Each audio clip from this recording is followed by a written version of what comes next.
The show has been running for so long that its voices live somewhere beneath your thinking now. You do not need your eyes open to know the sound of the sea against a small ship, or the particular way a crew of misfits laughs at a table too small for all of them.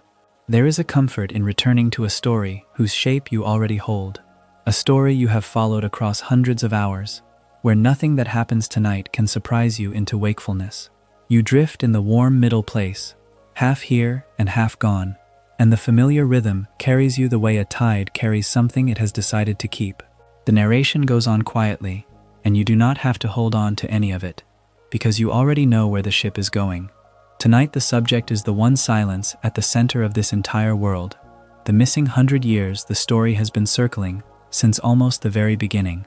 This is the Void Century, the era from 900 to 800 years before the present, for which no record is permitted to exist. And everything that follows is an attempt to understand why a government would build its power on the burial of a single stretch of time. Consider what it means that studying a period of history can be treated as one of the gravest crimes a person can commit, punishable by death, and that the only true account of those years survives on enormous stone tablets scattered across the sea.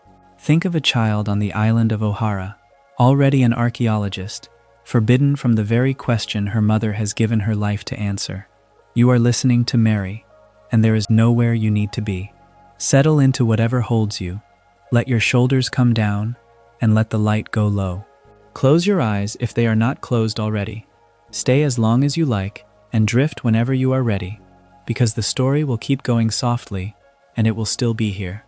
There is a hole in the history of the world of One Piece, and it is exactly 100 years wide. The story places it with unusual precision. It runs from 900 years ago back to 800 years ago, and for that single century, there are no official records at all. Whatever was written or built in those years, no government will acknowledge that any of it belongs to them. Every other stretch of that world's past can be studied, argued over, taught in schools. This one cannot. It sits inside the timeline like a room that has been sealed and painted over, so smoothly that a casual visitor would never guess a door was ever there. The people of that world call it the Void Century, and the emptiness is not an accident of lost documents. It was made. Consider what it takes to erase 100 years. Not a battle, not a single burned library, but a century of kings and wars and ordinary lives, all of it removed from the shared memory of an entire planet, and kept removed for 800 years afterward. That kind of silence has to be maintained. It has to be enforced against every scholar who grows curious, and every child who asks the wrong question. And in this world it is enforced by law. The world government, the ruling coalition that sits above the individual kingdoms, has made research into the Void Century illegal. Not discouraged, not restricted to licensed experts. Illegal in the fullest sense, so that anyone caught studying it is treated as having committed one of the gravest crimes a person can commit, and the punishment for it is death. Think about the shape of that law for a moment. Most crimes are defined by harm. You steal, you kill, you betray, and the law responds to the damage you have done. But this crime has no victim. To break it, you only have to want to know something. You have to read the wrong stone, follow the wrong date, ask what happened in a particular century, and try to find an honest answer. The world government has taken the simple act of historical curiosity and placed it in the same category as the worst things a human being can do. That single fact tells you, before you learn anything else, that whatever happened in those 100 years is not merely embarrassing to the people in power. It is something they consider dangerous enough to kill for, indefinitely, across centuries. And yet the erasure is not perfect, because it cannot be. Paper burns and memory fades, but the truth of the Void Century was not written on paper. It was carved into stone. Scattered across the world are enormous tablets called Poneglyphs, cut from a material that cannot be destroyed, inscribed in a script that almost no one alive can read. They are the only recorded source of the era's true history that has survived. Whoever made them seems to have understood exactly what was coming, understood that records can be seized and rewritten, and so they chose the one medium that outlasts empires. The Poneglyphs are the counter-move to the erasure.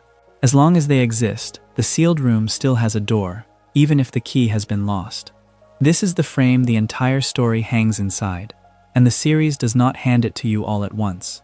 It arrives the way a real secret arrives, sideways, in fragments, long before anyone names it. The first hint comes during the Alabasta arc, where certain dates appear in material tied to a woman named Nico Robin, dates that do not quite line up with the history everyone accepts. At that point, the show does not explain them.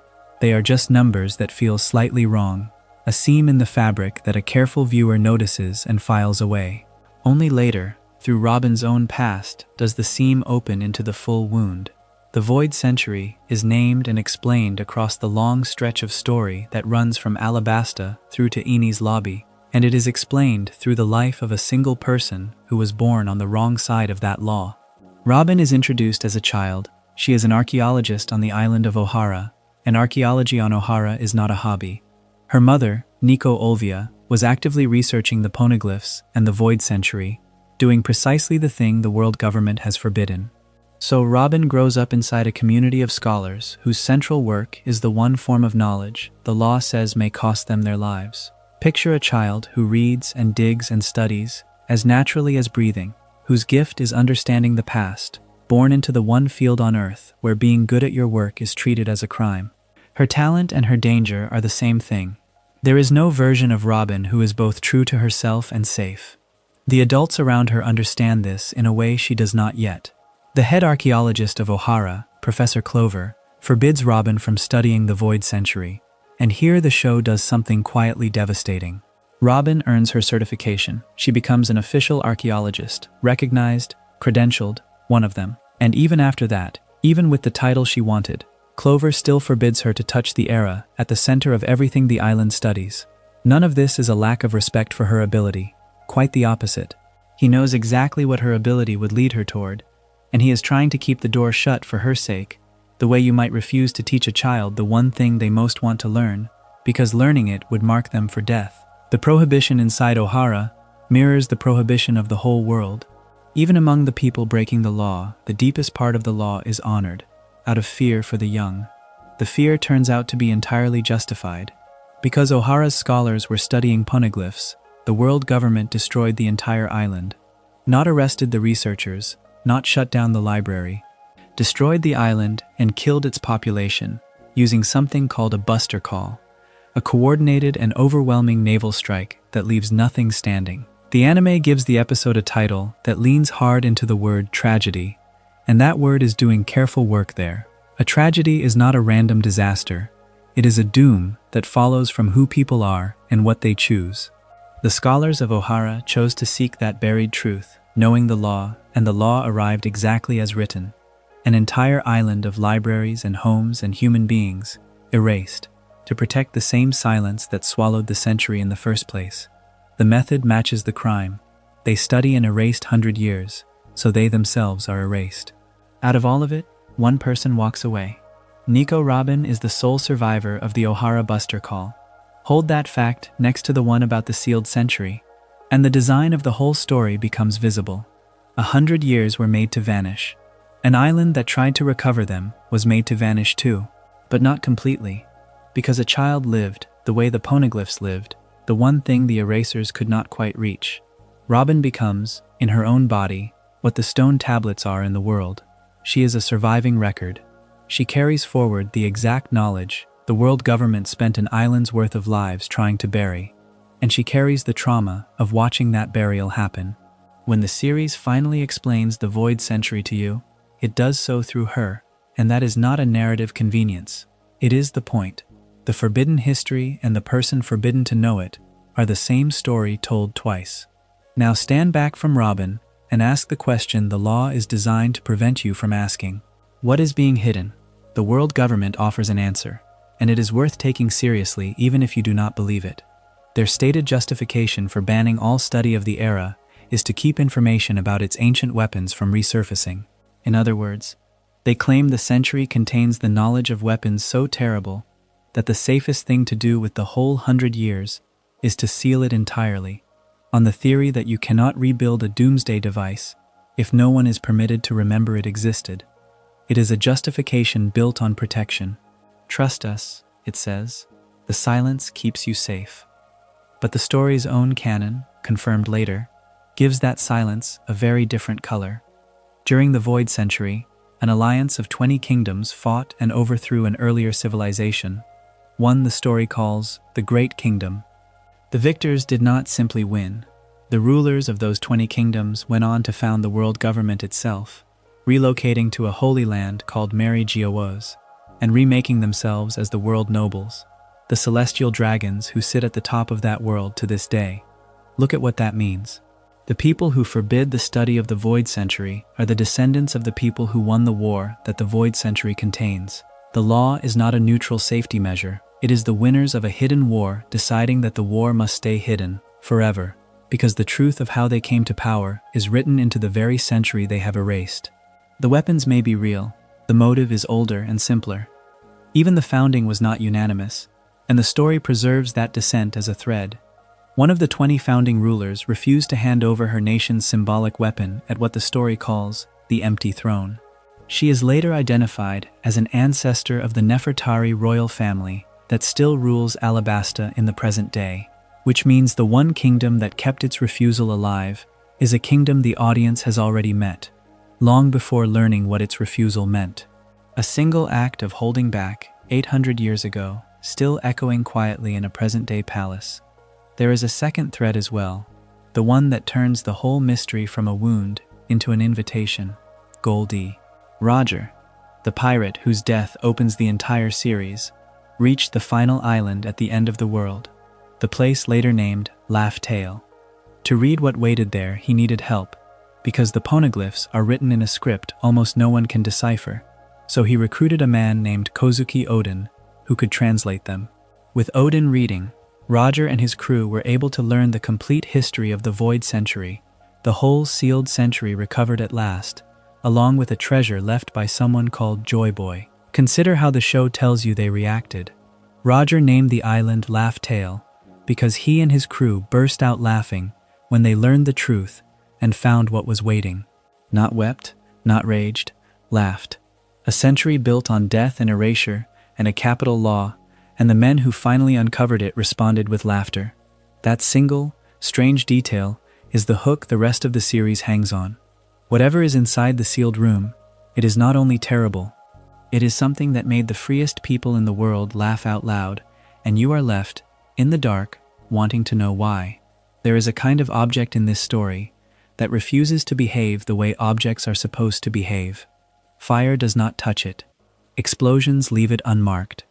Across the whole run of the series, no force large enough to level an island has ever managed to break one of them, not on the page and not on the screen. They are called Poneglyphs, and they are massive stone tablets made of some material that has never been identified. That is the first thing to understand about them, and in a way it is the only thing that matters, because every other fact about them follows from this single stubborn property. They cannot be destroyed, and because they cannot be destroyed, they became the one thing a world-spanning government could not erase. Think about what that means for a moment. A ruling power can burn books. It can silence scholars. It can rewrite the record of a century so thoroughly that ordinary people simply forget the century happened at all. But it cannot break stone that does not break. The Poneglyphs are the exception written into the physics of this world, the loophole through which forbidden truth survives. Everything else in this chapter is really an attempt to reckon with that loophole, from the people who carved it to the people who died trying to read it. So, who made them? The answer is a family, and it is a strangely humble answer for something so consequential. The Poneglyphs were carved by the Kozuki clan of Wano country, and the Kozuki were, at bottom, stonemasons. Skilled ones, a lineage of them, people who worked stone the way other families work wood or metal. Near the end of the Void Century, that 100-year gap the official history refuses to name, this clan of craftsmen set their tools to a material nothing could damage and cut words into it. Sit with that image, because there was no wizard behind it and no vast machine, only a family of artisans working by hand, near the close of an age that was about to be swallowed by silence, leaving a message they must have known would outlast them by centuries. There is something almost unbearably deliberate about it. If you are a craftsman, and you understand that the record you are making cannot be broken, then you are not writing for your own time. You are writing for a reader you will never meet, in a future you cannot picture, on the assumption that the truth you are carving will be dangerous enough to matter. The Kozuki carved these tablets right at the hinge of history, at the moment the void century was ending and, we can infer, at the moment the effort to bury it was beginning. They were, in effect, hiding something in plain sight, in the one place it could never be dug out and thrown away. The response to that act tells you how much was at stake. After the tablets were created, the world government did not merely ignore them or hope they would be forgotten. It outlawed all research into the Poneglyphs and into the void century itself. Not discouraged, outlawed. The simple act of studying these stones was made a capital offense, a crime punishable by death. Consider the peculiar shape of that law. You cannot outlaw the making of a poneglyph, because the making is already done and cannot be undone. What the law could still forbid was the understanding of one. The government could not destroy the evidence, so it criminalized the reading of it instead. The knowledge was still there, sitting in the open, immovable. What became forbidden was the human act of looking closely. This is where the story of the tablets stops being about geology and becomes about people, because a law like that is only tested when someone chooses to break it. On an island called Ohara, a community of scholars did exactly that. Inside a great library housed in what was called the Tree of Knowledge, the archaeologists of Ohara, among them a scholar named Clover, were secretly researching the Poneglyphs and the Void Century. Secretly. That word carries the weight of the whole enterprise. These were not rebels or soldiers. They were librarians and researchers, people whose crime was curiosity, working quietly inside a tree full of books, trying to read stones that the entire structure of the world had forbidden them to read. What happened to Ohara is the reason the Poneglyphs matter as much for their danger as for their content. When the world government discovered the scholars' research, it did not arrest them, it did not put them on trial. It called down a buster call, a full-scale military annihilation, and it destroyed the island, killing very nearly the entire population. Of all the people of Ohara, only 2 are confirmed to have survived. One is a woman named Nico Robin, the other is a man named Jaguar D. Saul. An entire community of scholars reduced to 2 survivors, and the reduction was deliberate, and the cause was reading. But the killing was not the end of it, and here the story shows its full cruelty. After the destruction, the government did not let the scholars rest even as victims. It publicly branded them the demons of Ohara. It claimed, falsely, that these researchers had been seeking forbidden knowledge capable of destroying the world, and it used that claim to justify the attack. Notice the inversion. The people who died were the ones trying to preserve truth. The power that killed them recast them as monsters who threatened everyone. The word demon does an enormous amount of work in that lie. It transforms a massacre of librarians into a righteous act of protection, and it warns everyone watching that to study these stones is not merely illegal, but somehow evil. The cover-up of the Void Century was not only the burning of a record, it was the poisoning of the memory of the people who tried to save it. Out of that ruin comes the thread that connects the ancient tablets to the present of the story. Nico Robin, one of the 2 survivors, is the only character currently known in the series who can read the ancient script carved into the Poneglyphs. That fact deserves to be held still and looked at. The government destroyed an entire island to stop its scholars from reading these stones, and the one living person who can actually read them walked out of that destruction as a child. The knowledge the Buster Call was meant to erase survived in a single mind. Everything the tablets say is, for now, mediated through her. She is a living key to an object that cannot be broken, which makes her, in her own way, nearly as dangerous to the cover-up as the stones themselves. Now, if you were the Straw Hat crew, or anyone else who wanted to make use of these tablets, you would run immediately into a very physical problem, and it is a problem worth appreciating, because it shapes how the whole thing works. The Poneglyphs are too large and too heavy to be moved. You cannot pick one up, you cannot load it onto a ship, you cannot carry it home to study at leisure. The same indestructible mass that lets it survive an explosion also roots it permanently to wherever it stands. So the reading of a poneglyph is not a matter of possessing it. It is a matter of visiting it, or of bringing a copy of its words away. The solution is old and simple and almost tender in its practicality. You take a rubbing, you press paper against the inscription, and reproduce the carved text onto the page, so that the words can travel, even though the stone cannot. This is exactly how Luffy's crew has gathered what it has gathered. They have obtained rubbings of certain poneglyphs, taking prints of the inscriptions on Zo and on Whole Cake Island, carrying away the text on paper, while the original stone stays exactly where it has always been.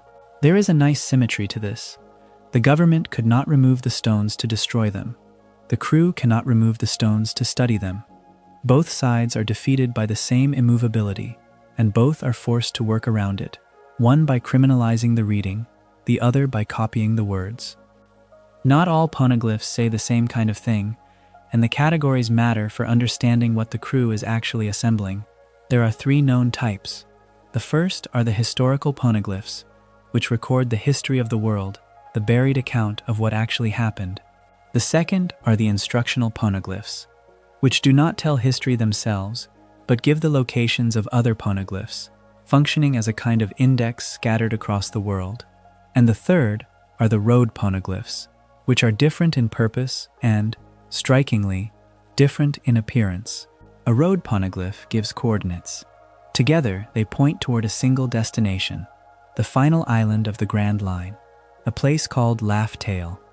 You can tell a road poneglyph by looking at it, which is unusual in a story where so much is hidden. An ordinary poneglyph is a grayish-blue, the color of cold stone. A road poneglyph is a deep red.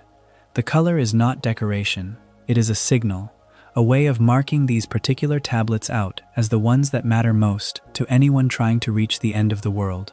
And there are exactly 4 of them, only 4. To find Laugh Tale, you do not need one, and you do not need most. You need all 4, because each one gives a single coordinate, and only the 4 combined draw the lines that cross at the final island. 3 is not enough. 3 leaves you with an incomplete triangulation and no destination. The 4 have been glimpsed, over the course of the story, in 4 very different hands.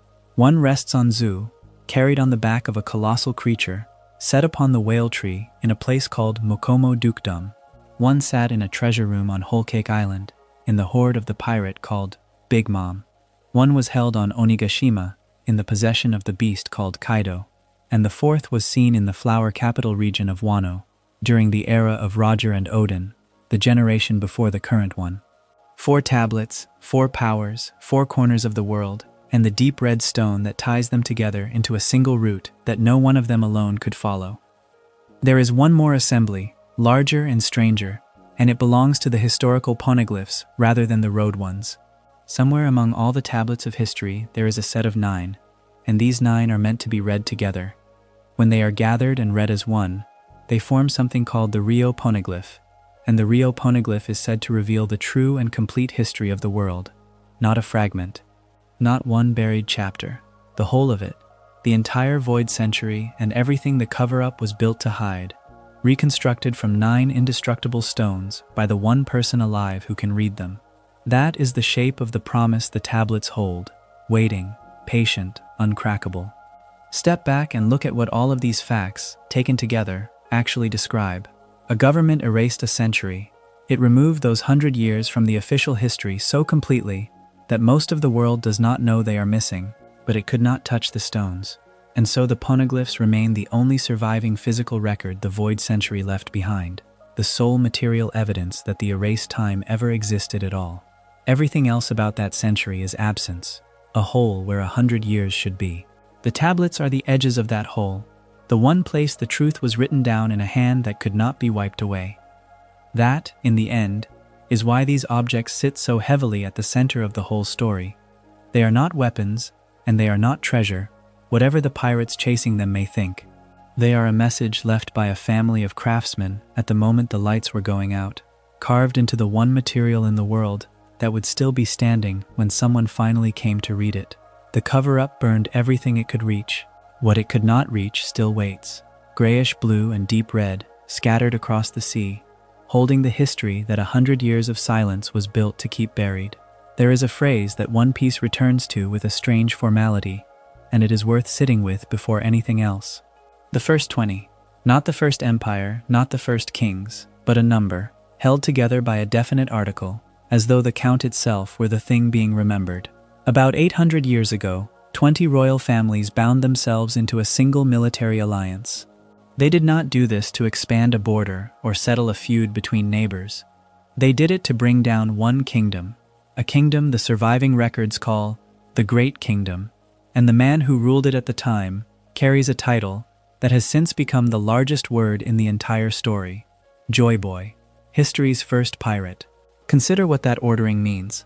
The world we are shown, the world of marines and bounties, and a government that treats piracy as the original sin, began by defining a pirate as its enemy. Before there were pirates as we understand them, there was one, and he sat on a throne. The first 20 did not rise up against lawlessness. They rose up against a crown, and when they had finished, they wrote themselves as the lawful ones, and him as the outlaw. That is the quiet inversion at the base of everything. The word pirate does not describe someone who broke the world's order. It describes the person the world's order was built to erase. The Alliance won. At the close of what came to be called the Void Century, that 100 years the world government has worked so hard to keep dark, the 20 families defeated the Great Kingdom, and they took their combined victory and turned it into an institution. They founded the world government. Think about the sequence carefully, because the show is careful about it. The government is not older than the war. The government is the war's trophy. It is the thing the winners built on the ground the losers used to stand on, and the shape of that founding still determines who kneels to whom 8 centuries later. What happened next tells you almost everything about the kind of people the first 20 were. 19 of the 20 royal families rose from their own kingdoms and left them. They relocated to a single place, a place built for them at the exact midpoint of the Grand Line, atop the great mountain range that divides the sea, the Red Line. They called it Mary Geowas, the Holy Land, and once they had settled there, they stopped being kings of anywhere in particular and became something else: world nobles, the celestial dragons. 19 families who had ruled 19 separate homelands chose, together, to abandon those homelands and gather at the top of the world, where they could rule everything and belong to nothing. That word, relocated, is doing heavy work. These were not conquerors dividing the spoils and returning home to enjoy them. They removed themselves from the ordinary earth entirely. They put a mountain between themselves and the people they governed, and in doing so they created the geography that the whole series treats as a moral fact, the notion that authority in this world literally lives above you, at an altitude no ordinary person can reach. One family said no. The Nefertari family of Arabasta stood among the first 20, one of the 20 crowns that toppled the Great Kingdom, and when the moment came to ascend to Mary Geowas and become world nobles, they refused. They alone chose to stay down in the world with the people they ruled. It is a small detail in the grand accounting, and it turns out to be the crack that runs through the entire foundation, because a founding built on unanimous ascension cannot quite explain the one family that would not ascend. Their refusal is a permanent question mark carved into the base of the structure. The refusal cost them almost immediately. Nefertari D. Lily was the queen of Arabasta who sat among the first 20, and having declined to become a world noble, having chosen to return home instead, she disappeared. She vanished mysteriously before she could ever make it back. The show does not, at this point, tell us how or by whose hand. It simply removes her from the record, which is, when you think about what this story is about, the most sinister thing it could possibly do. A woman who refused the world's highest privilege did not live to enjoy the alternative. The founding tolerated many kings. It did not, apparently, tolerate a king who wanted to walk away from it. At the center of Mary Geowas, there is a throne, and the throne is empty. Around it, planted into the ground in a ring, stand the weapons the first 20 carried into their war against the Great Kingdom. Picture that arrangement, because the meaning is built into its shape. The kings did not hang their weapons on a wall as trophies.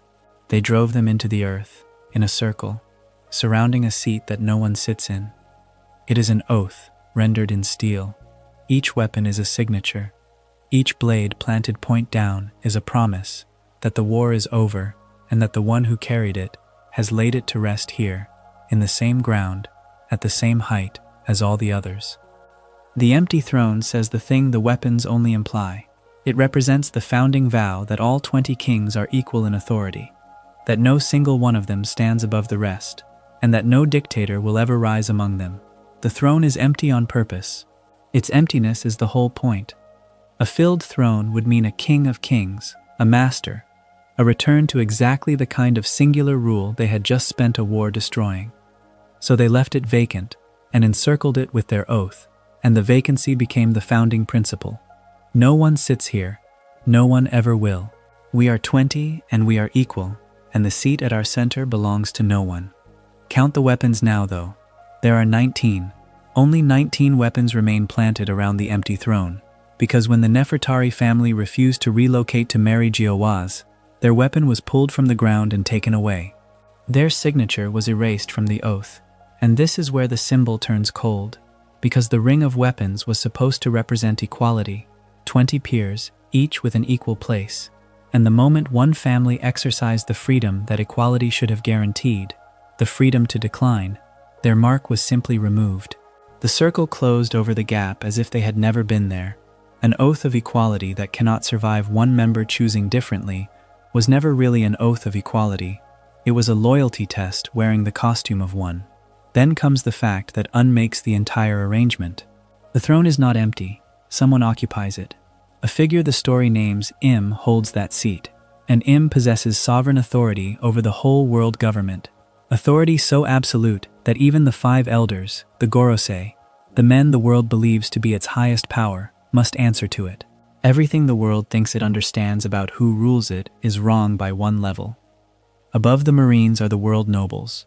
Above the world nobles, in the world's understanding, are the 5 elders. And above the 5 elders, in the seat that was sworn to remain empty forever, sits Im.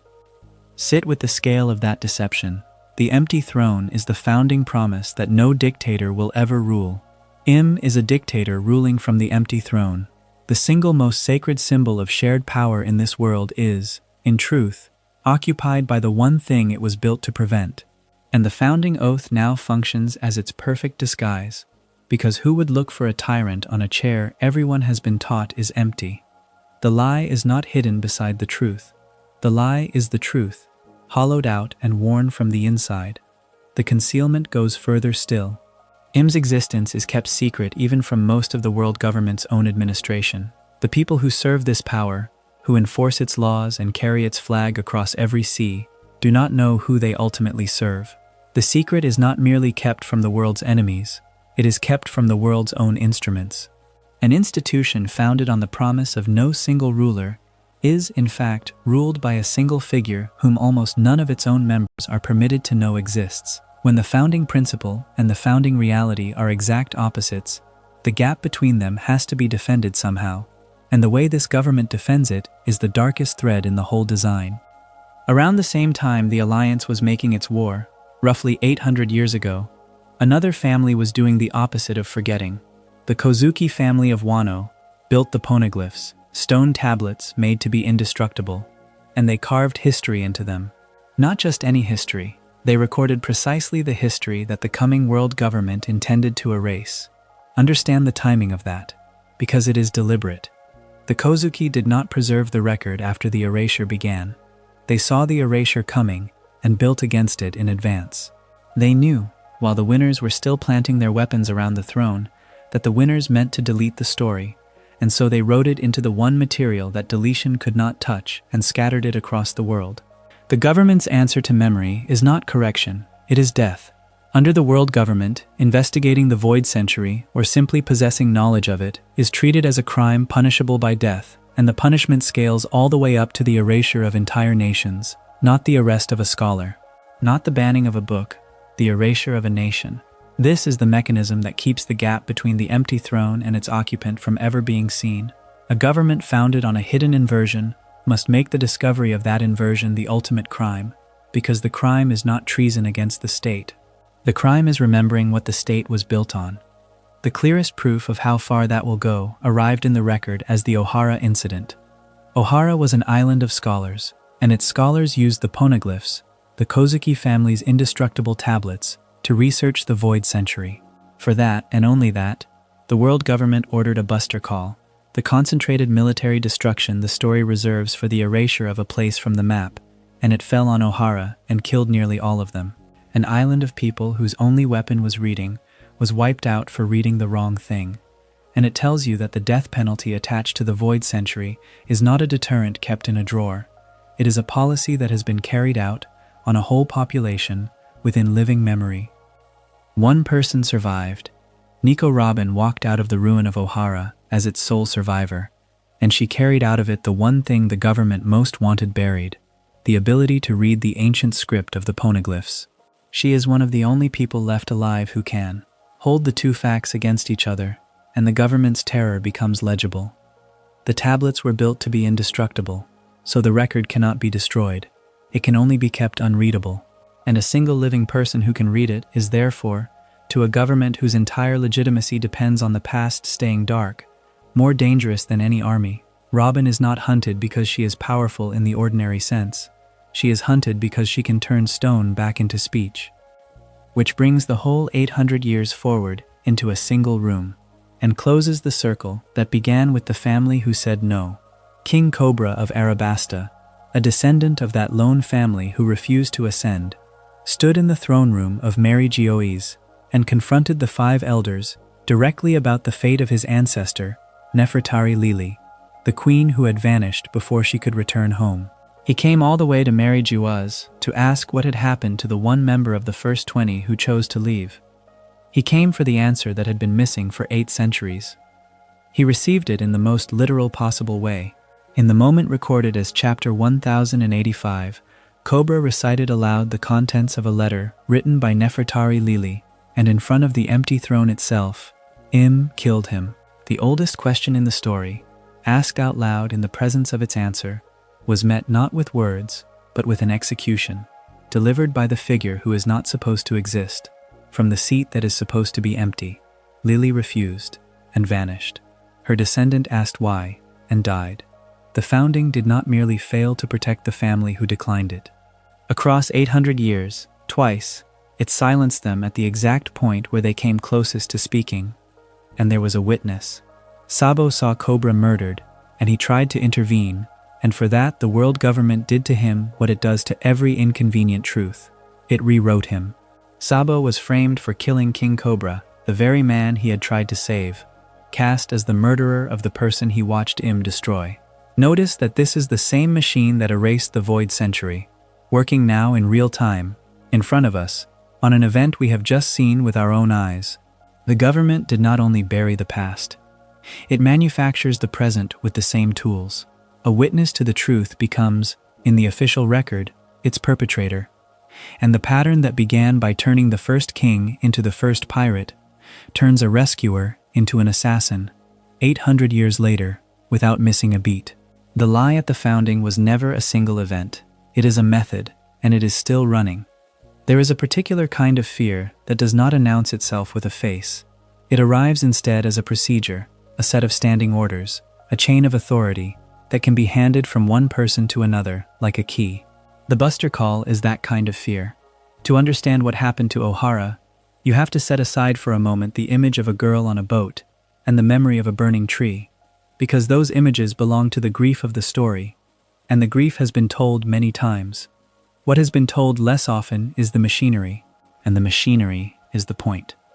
Consider first what a Buster Call actually is. In its standard form, it is an attack order that deploys 5 vice admirals, each commanding warships, 10 in total, against a single target. That is the entire design. This is not warfare meant to be survived. It concentrates overwhelming force on one place, and its purpose is not to win a battle, but to remove a location from the world. Think about the arithmetic of that for a moment. 5 of the Marines' highest field commanders, 10 ships, all of it pointed at one island, whose crime was the reading of an old stone. The scale of the response tells you something the world government would never say aloud. You do not build a hammer that large unless you are terrified of something very small. The authority to swing that hammer is deliberately narrow. Only the 5 elders, the fleet admiral, the sitting admirals, and the commander-in-chief of the Marines hold the power to call one. That is a short list at the very apex of the world's power. But there is a detail in how that power moves that matters more than the list itself. The authority can be delegated by physically handing over a golden transponder snail. The right to erase an island is not an abstract permission. It is an object. It can be carried in a hand, passed across a desk, borrowed. Power that can be held in the palm can also be lent, and lent power is power that can be misused by someone smaller than the people who were meant to wield it. Which is exactly what happened. The order against Ohara did not originate with a careful deliberation among the world's rulers weighing the fate of 33 scholars. It was set in motion by Spandine, the former head of the intelligence agency known as CP9, a man using borrowed authority to arrange and initiate the call. He was not one of the people the design intended. He was a functionary who reported upward and then reached for a power that had been placed, briefly, within his reach. The 5 elders gave the order, yes, and they gave it after Spandine reported to them that the island's scholars had continued their forbidden research. But the shape of the whole event is the shape of a bureaucracy discovering that its ultimate weapon is easy to trigger once the paperwork is in the right hands. So what had the scholars of Ohara done to earn this? They had studied. That is the whole of it. Under world government law, studying the Void Century or attempting to decipher the Poneglyphs is illegal, and the penalties for that crime run all the way up the scale, from imprisonment to execution to a bounty placed on your head. Notice what that means. The law does not merely forbid an action, it forbids a kind of knowledge. It is not against the law to break a stone or to steal one. It is against the law to understand what the stone says. And a state that makes understanding itself a capital offense has told you, in the plainest possible terms, that there is something written into the world it cannot afford for you to read. The scholars of Ohara read anyway. Their research group, led by Nico Olvia, consisted of at least 33 people, Olvia and 32 others, and they had spent roughly 6 years secretly studying the island's poneglyph. Hold those numbers gently, because they changed the texture of the crime. This was not one obsessive academic in a locked room. This was a society, a sustained collective effort, years of quiet work carried out in secret because the work itself was forbidden. They knew what they were doing was illegal. They did it in the shadow of that knowledge for 6 years, and they did it out of a facility called the Tree of Knowledge, an enormous library built into the body of a giant tree. A library inside a living thing. That image is worth sitting with, because it tells you how the people of Ohara thought about knowledge. It was not stored in a vault, it grew. The show first shows us the aftermath before it shows us the machinery, which is a choice worth naming. In the episode where Robin's history begins to surface, the one where she is called the demon child of Ohara, and we learn that her home was destroyed by a buster call, we meet the fact of the destruction before we understand the mechanism of it. That is episode 275, in the long count of the series. We are given the wound first and the weapon second, and when the weapon does arrive, in the episode formerly titled around the tragedy of Ohara and the fear of the buster call, episode 277, the order is not delivered as a thunderclap. It is delivered as an order. That is the horror of it. The most catastrophic thing the world government can do to a place is, from the inside, simply a task to be assigned. Which brings us to the man who refused the task. Before the buster call began, Fleet Admiral Sengoku selected Vice Admiral Jaguar D.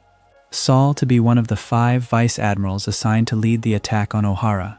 Saul was, in other words, part of the design. He was one of the 5 the machinery required. And he looked at the assignment and concluded that historical research was not a valid justification for annihilating an island. That is the entire content of his objection, and it is devastating in its simplicity. He did not argue that Ohara was innocent of the charge. The scholars had in fact done the thing they were accused of. Saul's objection cut deeper than the question of guilt. He rejected the premise that the crime, even if committed, could possibly warrant the punishment. Reading a stone is not a reason to kill everyone on an island, and having reached that conclusion, he did not merely resign, he defected from the Marines, and he did it by freeing the captured scholar Nico Olvia. There is a version of this story where Saul is the tragic exception, the one good man, and the machinery grinds him under. For decades, that was the version the story itself held. Saul freed Olvia, Saul stood against the call, and Saul died on Ohara after Vice Admiral Kuzan, the officer who would later be called Aokiji, froze him. Robin was the sole survivor. That was the settled account for a very long time, in the manga and in the anime and in the memory of everyone who followed it. And then, much later, Eiichiro Oda revealed in the manga, in chapter 1134, that Saul had not died at all. He had survived, and he had spent over 20 years secretly preserving Ohara's research at a place called the Owl Library on Elbaf. I will set that revelation to one side for now, because it belongs to a different chapter of the analysis, but I want you to hold on to one implication of it before we return to the fire. The government believed it had erased Ohara completely. It was wrong. The knowledge it spent 5 vice admirals and 10 warships to destroy had, unknown to them, walked off the island in the arms of a defector and grown quietly somewhere else for 2 decades, which tells you the final, unwelcome truth about the Buster Call as a tool. It can burn a library. It cannot burn an idea that has already been carried out the door. But on the day itself, none of that consolation exists yet. On the day itself, there is only the machinery doing what it was built to do, and there is the question of how the men inside it behaved.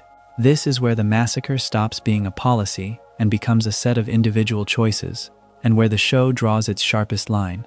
During the Buster Call, the Vice Admiral Sakazuki, the man who would later become the Admiral Akainu, killed fleeing Ohara civilians. Not scholars, civilians, non-scholar residents and children, people who had never read a poneglyph in their lives, killed to ensure that no archaeologists slipped away in the crowd. Understand the logic he applied, because it is the logic the machinery invites. If the mission is to guarantee that no reader of the stones escapes, then the safest way to guarantee it is to let no one escape at all. Every civilian becomes a possible scholar in disguise. Every child becomes an acceptable loss against the risk that a single archaeologist lives. Sakazuki did not exceed the purpose of the Buster Call. He fulfilled it more completely than the order strictly required, and in doing so, he showed you what the order actually is underneath its official language. Here the show gives us the other pole, because not everyone inside the machinery agreed. Kuzan opposed Sakazuki's actions during the massacre. He was there, an officer of equal rank, watching a colleague kill children to close a loophole, and he objected. Years later, he would cite this very event as his reason for not wanting Sakazuki to become Fleet Admiral, which means the day at Ohara lived in him as a kind of testimony he carried forward into the politics of the Marines. 2 vice admirals, the same uniform, the same island, the same order, and 2 opposite readings of what that order permitted. The machinery does not decide that. The machinery only concentrates the force. What is done with it at the edges, in the harbor and the streets, is decided by the people holding it. That is not a comfort. It is the opposite of a comfort, because it means the cruelty was never inevitable. It was chosen. Kuzan made a different choice. He froze an escape route in the harbor, and he froze Spandine's pursuing ship, and by doing so, he let Nico Robin flee Ohara alive. And when he let her go, he told her, in effect, that he was doing it because he wanted to know why Saul had saved her. Look closely at that reasoning, because it is stranger and more honest than a simple act of mercy. Kuzan did not free Robin because he had decided the government was wrong or that the child deserved to live on principle. He freed her out of a question. His comrade, a vice admiral, had thrown away his entire life to save this girl and her mother's cause, and Kuzan could not reconcile that. The defection was a piece of evidence he could not fit into his understanding of the world, and letting Robin live was the only way to keep the question open. One man's refusal became, in that moment, a small crack in the machinery through which a single survivor slipped. The Buster Call was designed to leave nothing.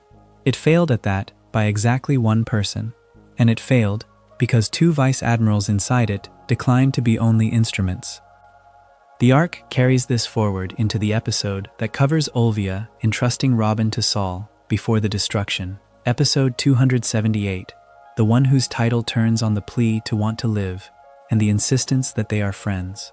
I will not retell that handoff scene here, because its emotional shape has been walked before, and this chapter is not about the tears. It is about the reason the tears were necessary. A mother had to entrust her child to a defector in the middle of a military operation because a government had decided that the reading of history was a crime worth 10 warships to punish. So return, at the end, to the machinery, and to the question it forces on you. The world government possesses a weapon of last resort. It restricts the authority to use it to a handful of the mightiest people alive. It writes into law that a certain kind of knowledge is punishable by death, and then it spends that weapon, its 5 vice admirals and its 10 ships, on an island of scholars whose only weapon was a library grown inside a tree. You do not do that for a minor secret. You do not build the largest hammer you own and swing it at the smallest possible target unless the thing that target has begun to understand is, to you, more dangerous than anything else alive. The Buster Call on Ohara is not really the story of what the government did to some archaeologists. It is the story of how frightened the government is of its own past, measured in the sheer size of the force it was willing to spend to keep that past unread. There is a bell at the top of the sky, and for most of the Skypiea story arc, the show does not tell you why it matters. It hangs at the center of a giant golden structure the Shandia people call the Light of Shandora, the Shandorian Golden Belfry Bell. And for a long stretch of the 43 episodes that run from episode 153 to episode 195, it functions mostly as a target. Everyone wants to reach it. Nobody entirely agrees on what reaching it will mean. And beneath all of that noise, without announcing itself, sits the single most important object the story has shown you up to this point. Because carved into the poneglyph at the bell's center is the first hard evidence that those 100 years are not a rumor but a record, and that someone before the Straw Hats had already read it. Consider how the arc frames its own scale before it ever reaches that revelation. Shandora was built roughly 1100 years ago in the story's reckoning. It fell over 8 centuries back, which places its destruction squarely inside the Void Century, that missing stretch the world government has spent its existence trying to keep unwritten. So the Sky Island is not merely a strange floating country with cloud oceans and warrior priests. It is a fragment of the erased age, physically lifted out of history and set down above the clouds. In the in-story year 1127, the section of the island of Jaya that held Shandora was launched into the sky by a knock-up stream, one of those violent columns of rising water and air, and became the upper yard of Skypiea. A piece of the buried century was thrown upward and hidden in plain sight, hundreds of years before anyone thought to go looking.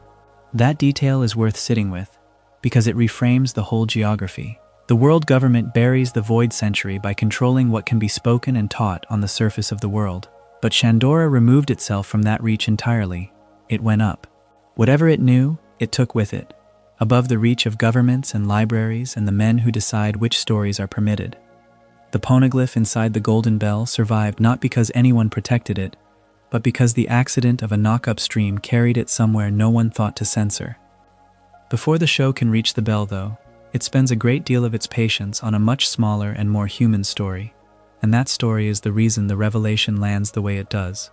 Roughly 400 years ago, an explorer named Mont Blanc Noland came to Jaya, to the Golden City, and there he became friends with a Shandian warrior named Kalgara. This is the emotional spine the arc keeps returning to. Two men from two utterly different worlds who found, briefly, something like understanding. When Noland left, Kalgara began ringing the golden bell every day, a plain, repeated sound meant to carry across distance as a signal of friendship, a promise that the door remained open. And the Shandia kept honoring that promise for centuries after both men were gone, ringing for a friend who was never coming back, because the ringing had become the thing itself. The tragedy layered underneath that promise is the part the arc treats with the greatest care. Noland returned to Jaya, and he did not come alone. He brought the king of Lenil with him, to prove that the city of gold he had described was real, and that he was not a liar. But by the time he arrived, the city was already gone, blasted into the sky by the knock-up stream, leaving nothing on the surface to show. There was no gold to point to, because the gold was above the clouds. And so the king, seeing empty ground where a golden city was promised, had Noland executed as a liar. The truth had been physically removed from the world at the exact moment Noland needed it, and he died for telling it. The show does not let that cruelty stay in the past either. The Luvenil Kingdom published a children's storybook called Liar Noland, a version of events in which the king is the hero and Noland is a fraud, and that book outlived the man by 4 centuries. Look at what that means as a piece of machinery. A kingdom takes a true story, inverts it, prints it for children, and lets time do the rest, until the lie is simply what everyone knows. It is the Void Century in miniature, the same method the world government uses on a scale of 100 years and an entire ocean, one small kingdom used on a scale of 400 years and one honest man. And the show has already introduced Mont Blanc Cricket, a descendant of Noland who has devoted his life to restoring his ancestors' honor, So you enter the sky, already carrying the weight of a name that history decided to slander. All of this is prologue to the Poneglyph, and the arrangement is deliberate. By the time Nico Robin stands before the stone at the center of the Golden Bell, in the events adapted in episode 194, titled I Have Come Here, The Weaving of the Poneglyphs, the show has spent hours teaching you exactly how fragile the truth is, how easily a real thing can be erased or rewritten, how a golden city can vanish and be called a lie.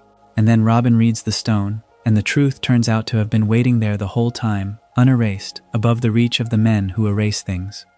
What she reads first is the text the Poneglyph was made to carry. It describes the ancient weapon Poseidon. That word alone would be enough to make the stone significant, because it ties Shandora into the buried architecture of the ancient world, the weapons and the history the world government fears most. Robin, whose entire life has been organized around reading these stones and surviving the desire of the world to stop her, is looking at exactly the kind of forbidden knowledge she has been hunted for, and that, in a lesser story, might have been the climax. The stone names a weapon. The stone confirms the ancient past is real. But the show does something quieter and far stranger. On the side of that same Poneglyph, separate from the ancient text, Robin finds another inscription. This second inscription is not part of the original stone's message, but a later addition, carved by a different hand, and it is signed. The name on it is Gol D. Roger. The inscription reads, in effect, that he and his crew found the text and followed its guidance. Not a legend about him, not a story told by a kingdom. His own words, in his own signature, left on the stone itself. Sit with what that reversal accomplishes. For the entire arc, the anxiety has been about whether the truth can survive the people who want it gone, and about how a man can be called a liar for saying what actually happened. And here, at the center of the Golden Bell, is the truth surviving in the plainest form imaginable, a signature that cannot be a rumor because the man carved it himself. Where Nolan's truth was erased and replaced with a lie in a children's book, Roger's truth was cut into stone and left in the sky where no one thought to look. 2 men, 2 records, and only one of them was allowed to stand. This is the first moment in the whole of One Piece where Gol D. Roger is directly confirmed to have read and understood a poneglyph. Up to this point, the Pirate King has been exactly what the world made him, a name at the top of an era, the man whose final words launched the age of piracy. What he actually did, where he actually went, what he actually knew, all of that has been left in the shape of legend. And now, on the side of a stone above the clouds, the legend collapses into something concrete. He was here. He stood where Robin is standing. He could read this script himself, the same forbidden script the world government kills people for reading, and he left proof that he had read it and moved on, following where it pointed. Robin's reaction is shock, and the show earns that shock precisely because it has spent so long establishing what the poneglyphs are and how alone she is in being able to read them. For most of her life, the ability to decipher this writing has been a curse, the thing that marked her for death, the reason she has never been able to belong anywhere. To find that the Pirate King shared that ability, that he not only read the same stones but physically traveled to this sky island to do it, is to discover that she is not the last of something after all. Someone with the same forbidden literacy walked this path before her, and that someone was the freest man the story has. The inscription proves 2 things at once, that Roger came to Skypiea, and that he could read the script, and both of those facts rearrange what the Pirate King was. There is a further quiet irony in where the proof was found. The Golden Bell, the light of Shandora, is not an archive or a monument to Roger. It is a sacred object to the Shandia, the thing they ring to guide the souls of their ancestors home. For centuries, its meaning has been about return, about the dead finding their way back, about Kalgara's daily ringing as a promise kept across generations. And it turns out that this same object, cared for as a spiritual homing signal, has been carrying the fingerprint of that erased century the entire time. The Shandia rang it for their ancestors, never knowing that it also held the record of an age the whole world was built to forget, and the signature of the one man who found that record before anyone else. Notice, too, how the show handles the guidance itself. Roger's inscription says that he and his crew followed the Poneglyphs' guidance. It does not tell you where the guidance led. It does not show you Roger's journey or explain what he understood. The stone confirms only that he read it and went on. And that restraint is the correct instinct, because the power of the moment is not in explanation but in confirmation. You are not being handed the map. You are being shown that the map is real, that someone completed it, and that the trail of stone left across the world is a single connected message rather than scattered ruins. Roger read one piece of it here, in the sky, and left a mark to say so, and the implication is that he read others elsewhere and did the same. What the Sky Island lens adds to all of this, the reason it matters that this particular revelation happens above the clouds rather than on the surface, is the sense that the truth had to leave the world to survive. Shandora fell during the Void Century. Its stone should have been lost with everything else the world government worked to erase. Instead, a knock-up stream threw it into the sky long before either of them was born, and there it sat, untouched by the machinery of forgetting, until a pirate king in one age and an archaeologist in another both climbed high enough to read it. The censorship that governs the surface simply does not reach that far up. The one place the truth was safe was the one place no one thought to guard. Beneath the enormity of the Roger inscription, the smaller human story does not disappear. Kalgara's bell still rings. The friendship it was meant to signal is still the reason the structure was preserved and defended across 4 centuries. Noland is still, up in the daylight world, a liar in a children's book, and Cricket is still down below, trying to lift that slander off his family name. The arc holds both scales at once, the intimate and the historical, and lets them illuminate each other. The story of one honest man, erased by a kingdom, teaches you exactly what is at stake in 100 years erased by a government.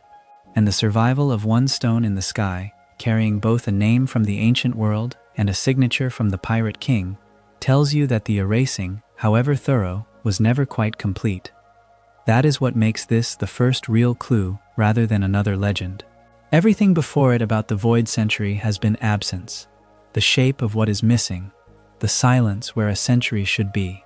This is presence, a weapon named on a stone, a signature on the side of it, a man confirmed to have read the forbidden writing and traveled to the sky to do it. The world spent centuries teaching people that the truth cannot survive, that a golden city is a lie, and an honest explorer is a fraud. And then, at the top of the sky, inside a bell rung for the dead, the truth was simply waiting, carved by hand, signed, and never once erased. There is a second Void Century, and it does not belong to the surface at all. While the rest of the world argues over erased kingdoms and forbidden poneglyphs and the great blank space in the historical record, the sea holds a smaller and stranger grief, one that never touched dry land. It belongs to Fishman Island. It belongs to a broken promise and a letter of apology written by a man named Joyboy, and it waits, patient and unfinished, for 800 years beneath the waves.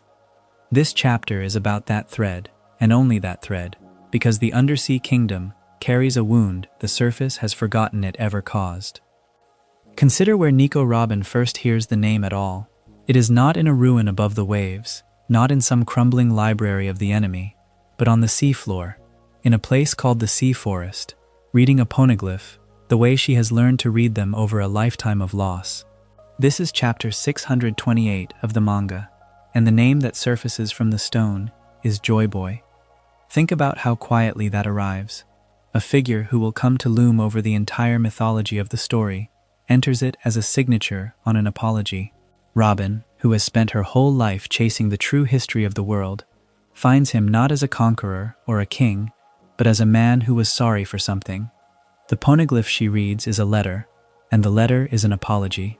Joyboy wrote it to the mermaid princess of the Void Century, and he wrote it because he had broken a promise to her. That is the whole shape of the thing, at first. A promise made, a promise broken, a written apology left in stone so that it would outlast every mouth that could have spoken it.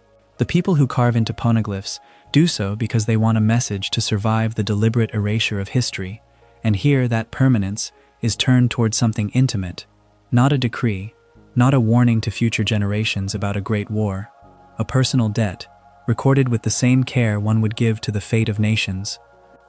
Now move forward, past that first discovery, to the conversation that gives the grief its full weight. In chapter 649 of the manga, which is episode 569 of the anime, Robin sits with King Neptune of the Ryugu Kingdom and tells him something about his own daughter that he did not know. Shirahoshi, the mermaid princess of this age, bears the same power and the same title as that ancient princess from the Void Century. The title is Poseidon. Robin deduces it, and she tells the king to his face. And in that moment, the old letter and the living girl are joined across 8 centuries. The episode carries a title that names its own revelation. It is called The Secret Revealed, the truth about the ancient weapon, and it is the episode in which Robin and Neptune speak together of Joy Boy, of Poseidon, and of the ship called Noah. Hold those 3 names in mind, because they are the pillars of the undersea story, and the episode gathers them in one room, in one conversation, spoken between a scholar of the forbidden past and a king who has inherited its unfinished business without ever knowing the details. And that is the first cruelty of this thread. Neptune tells Robin, in the next episode, that the exact contents of Joy Boy's promise were never recorded. Consider what that absence does to a family. The Ryugu royal line has carried a legend down through the generations, and the legend says only that someone would come to fulfill a promise. But the substance of the promise, the actual thing that was vowed and then failed, is gone. It was never written down, or if it was, it did not survive. So the kings and queens of Fishman Island have spent 800 years guarding the memory of a debt, without knowing what the debt was for. They know a stranger will come. They do not know what he is meant to do when he arrives. That is a peculiar kind of faith, to wait, across dozens of lifetimes, for the resolution of something whose terms you cannot read. The surface world's void century is a mystery of suppressed facts, of a history someone worked to destroy.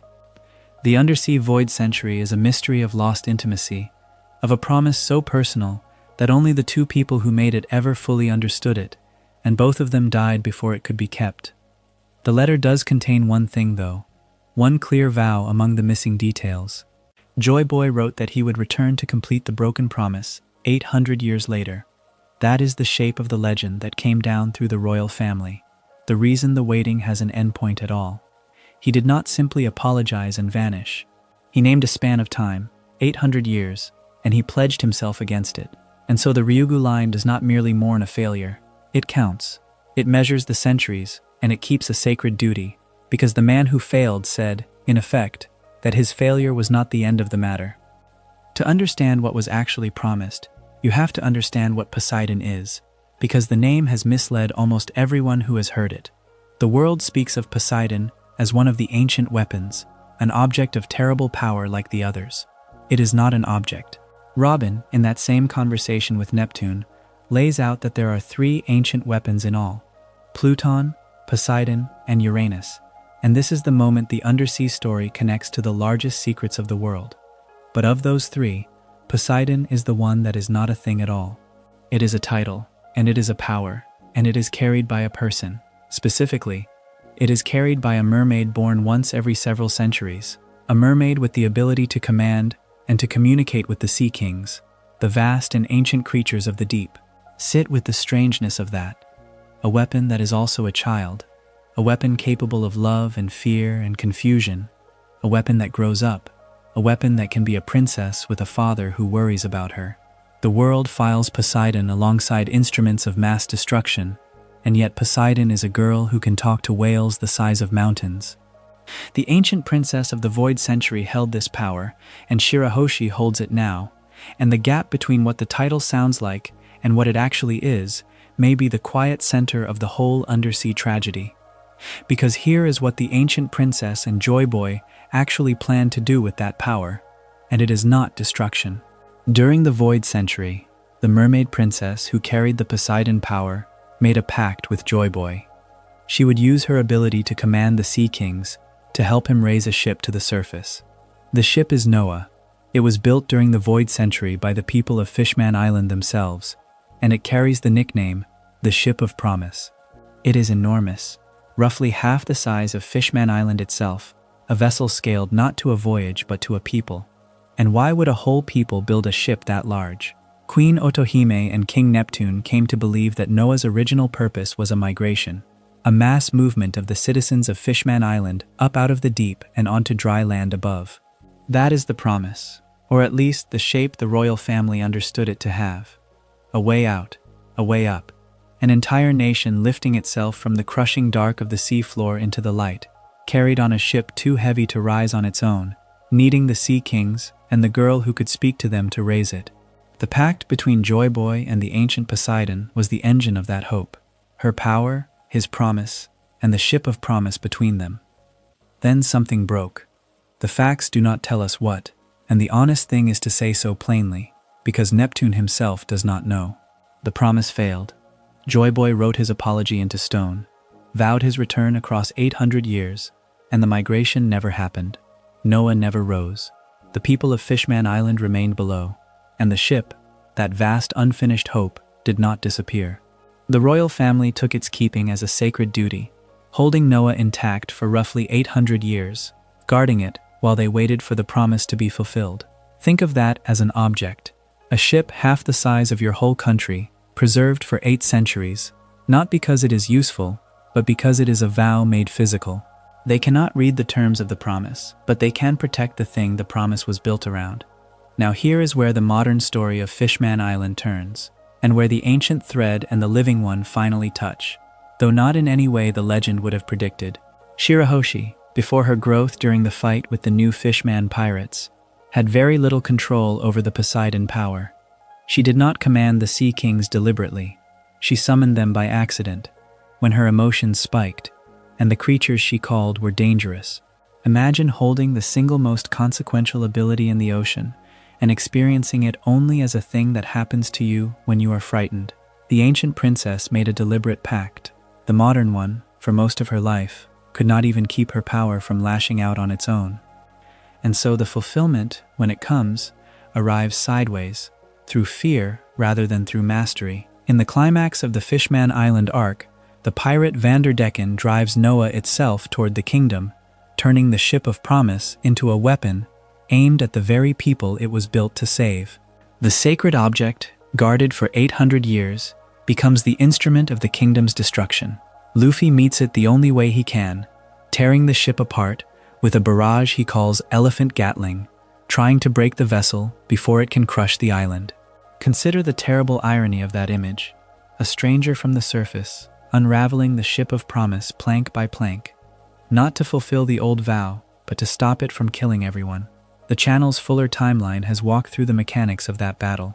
What matters here is what the ship means, and what it means is that the symbol of the undersea hope has become the shape of its ruin. But before Noah is fully destroyed, the Sea Kings come. They arrive, and they stop the ship, and they hold it, and Fishman Island is saved. And the reason they come is the quiet heart of the entire thread. They were summoned by Shirahoshi's emotional distress, unknowingly, the same way she has always summoned them, by accident, through fear. She did not decide to save her kingdom. She was afraid, and the creatures answered her fear, and in answering it they stopped the very ship that the ancient Poseidon was meant to raise. 800 years earlier, a mermaid princess pledged to command the Sea Kings to lift Noah to the surface. 800 years later, a mermaid princess accidentally commands the Sea Kings to keep Noah from destroying everything. The role is fulfilled. The Poseidon power and the Sea Kings and the Ship of Promise all come together at last, and they do so without anyone intending it, without the girl even understanding what she is doing. That is the shape of this undersea grief, and it is why it deserves to be told apart from the surface void century. The surface story is about facts that were hidden. This story is about a promise that was lost, kept alive by a family that could not read its own inheritance, resolved not by the return of the man who made it, but by a frightened girl and the instinct of ancient creatures. Joy Boy vowed to come back in 800 years to complete what he broke. Whether he did, and what completing it truly means, belongs to other chapters and other seas. What belongs here is the waiting. 800 years of guarding a ship, holding a legend without its details, and passing down a single certainty across the generations, that someone would come. That is what Neptune tells Robin. That is the story the undersea kingdom has been carrying alone, in the dark, while the surface looked elsewhere. There is a moment in the long history of this story when the past stops being a rumor and becomes a thing a living person can read aloud. For most of the series, the Void Century sits behind glass. Characters know it exists. They know something was erased, that 100 years were taken out of the record and never returned. But the stones that hold the real account, the Poneglyphs, are almost always silent to the people standing in front of them, because the ability to read them is nearly gone from the world. A chapter of Wano built around the Kozuki family and the Poneglyphs tells us plainly where that ability ended. The knowledge of how to read the Poneglyphs stopped with Kozuki Oden, Momonosuke's father. Think about what that sentence does. It takes an entire civilization's memory and threads it through the eye of a single man. That is the frame worth holding as this chapter unfolds. Oden is not a scholar tucked away in a library. He is a swordsman, a wanderer, a man remembered in Wano for wildness more than study. And yet the series makes him the last door between the modern age and the buried truth. The Kozuki family, his family, is established as descended from the ancient scholars who created the Poneglyphs in the first place. So the ability does not come to Oden by accident or by training. It comes down through blood, from the hands that carved the stones to the man who can still hear what they say. When you understand that lineage, the Wano flashback stops being a side story about samurai and becomes something closer to the spine of the whole mystery. The channel has walked the full timeline before, and it has spent 2 hours laying the lore end to end for a night's sleep, so the shape of Roger's final voyage may already be familiar to you. What this chapter wants to do is smaller and stranger. It wants to sit with the single act of reading. Not the treasure, not the crowning, but the quiet transaction in which a piece of the ancient script is placed in front of a modern man, and he says, in effect, that he understands it. That transaction arrives in episode 966, the chapter built around Roger's wish and a new journey. Roger shows Oden a transcript of a poneglyph. Not the stone itself, but a copy, the text carried away from wherever it stood and set down where it could be studied. And Oden confirms, to Roger and to Whitebeard both, that he can read it. Consider how ordinary the gesture is, and how enormous the meaning. A man looks at a page and nods. In almost any other room, in almost any other century, that page would be a wall of symbols with no way in. Here it opens. The whole engine of the final arc turns on that nod, because a stone you cannot read is only a stone, and a stone you can read is a map. Roger has reasons to need such a man, and in the same episode he lays them out. His crew reached the farthest island a log pose could take them to, 13 years earlier.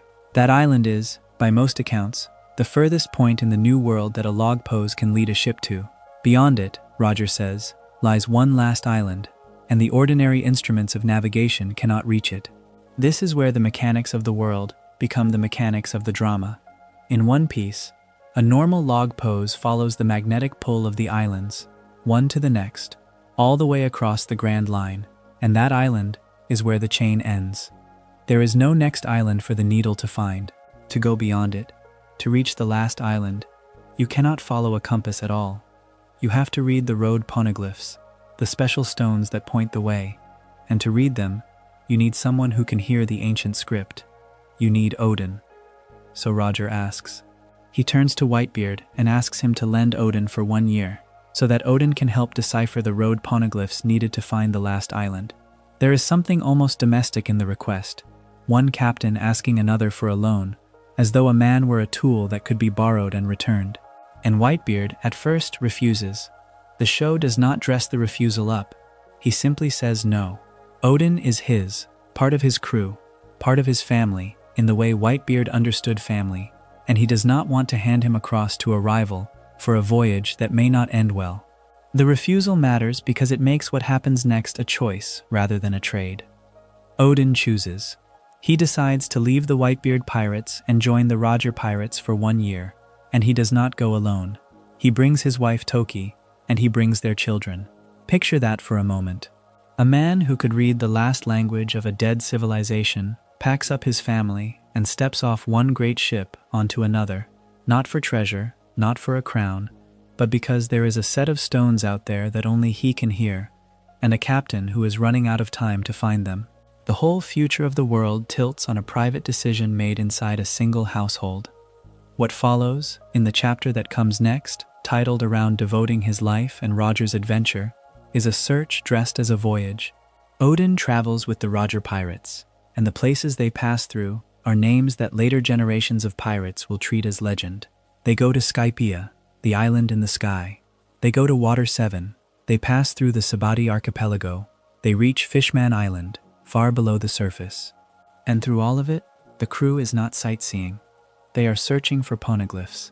Each of those locations, which the series will return to again and again with other crews decades later, is here a station in one long hunt for the stones that will unlock the last island. The geography of the entire adventure to come is being mapped out by a crew that already knows what most of the world has forgotten. By the time they reach Zou, the arithmetic of the search has nearly resolved. The Roger pirates have already located 3 of the 4 road poneglyphs needed to reach the last island. One of those 3 is not even the stone itself, but a copied transcript of a road poneglyph belonging to Big Mom, carried off and set down where Oden could work with it, the same kind of copy Roger first showed him at the start. 3 of 4. The pattern of the stones was designed, long ago, so that no single one would give up the destination, so that only a navigator who could gather them all and read them together could ever find the way. Roger's crew, with Oden aboard, is doing exactly the thing the ancient scholars either feared or hoped someone eventually would. Zou itself is more than a stop on the hunt. When the Roger pirates arrive there, they carry a letter, and the letter is from Inuarashi and Nekomamushi, confirming that the 2 Mink brothers are alive and well. It is a small human errand folded into an enormous historical moment, a note from friends delivered across the back of a walking island, and it grounds the grandeur in something tender. And on Zou, hidden inside the whale tree, the crew finds the final road poneglyph, the 4th stone. The last piece of the map, tucked into the heart of a living tree on the back of an elephant that has wandered the sea for 1,000 years. With that discovery, the set is complete, and the way to the last island, closed to the world since the Void Century, opens for the first time in living memory. There is a quieter scene on Zou that the episode does not let pass. A young mink named Pedro begs Roger to let him join the crew. He wants to go with them, wants to be part of whatever this is, and Roger turns him down. He tells the boy, in effect, that his time has not yet come. It is a gentle refusal, and it carries the weight of a man who can feel his own clock. Roger is not building a future for himself on this voyage. He is finishing something. He knows the difference between a boy at the start of his life and a captain near the end of his, and he sends the boy back to wait for a story that is not this one. Held against everything else in these episodes, that small kindness reads like a man clearing space for the generations he already knows he will not see. And then, in the episode whose title announces that the Pirate King is born and the last island is reached, the long search arrives at its end. Even here, the story keeps thinning the crew. Shortly before the rest of the Roger pirates reach the final island, Shanks and Buggy are left behind on another island. 2 figures who loom over everything that comes after are simply not there for the last step. The 2 boys who will carry the story forward, one of them the man who eventually hands Luffy the straw hat, are set down before the door and do not walk through it. Whatever waited at the end was seen by a smaller circle than the one that started, and that circle did not include the future. Oden was in the circle. He reached the treasure at the final island, alongside Roger and the rest of the crew who made it that far. And what happens when they arrive is not what the word treasure usually promises. They do not gasp. They do not fall silent with awe. Upon reaching what was left there, Roger, Oden, and the crew burst into laughter. Then Roger thanks Joy Boy, and he gives the island its name. He calls it Laugh Tale. Everything about that scene resists the grandeur you would expect. A crew crosses the entire world, gathers the last stones of a lost civilization, sails past the edge of every map, and at the end of it all, they laugh. And Roger's first words are gratitude, aimed at a figure from the Void Century, a name spoken as though to someone who left a message, and finally, after 800 years, had it received. We are told what was left there is what makes Roger the Pirate King. That same episode depicts him becoming the first pirate king in history after reaching Laugh Tale and viewing what was left there. Notice the precise cause. He does not become the Pirate King by defeating a rival, or by amassing more gold than anyone, or by ruling the widest stretch of sea. He becomes the king by arriving at the last island and seeing what waits at the end of the world. The title, in this telling, is not about conquest at all. It is about knowledge. It is about being the first to reach the place where the buried history of that century was set down, and being able to understand it once you got there. And that understanding was only possible because a man from the modern age could read the ancient stones.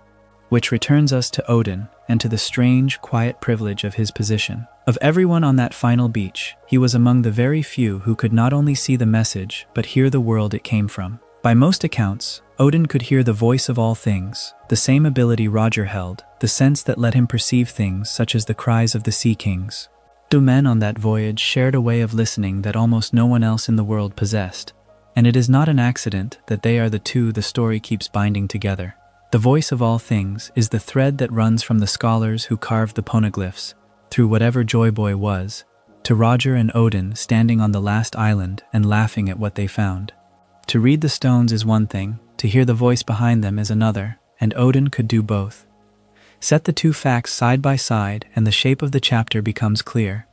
The knowledge of how to read the Poneglyphs stopped with Oden, and Oden could hear the voice of all things.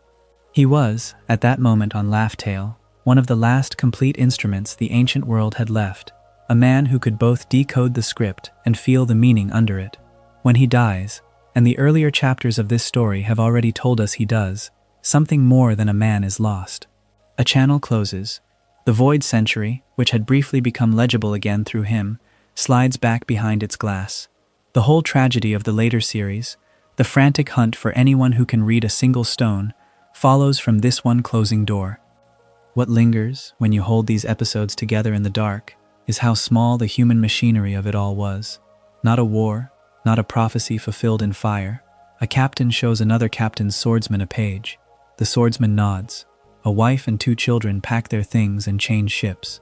A crew wanders the sea for a year, gathering stones, delivering a letter, turning a hopeful boy away, leaving 2 more behind.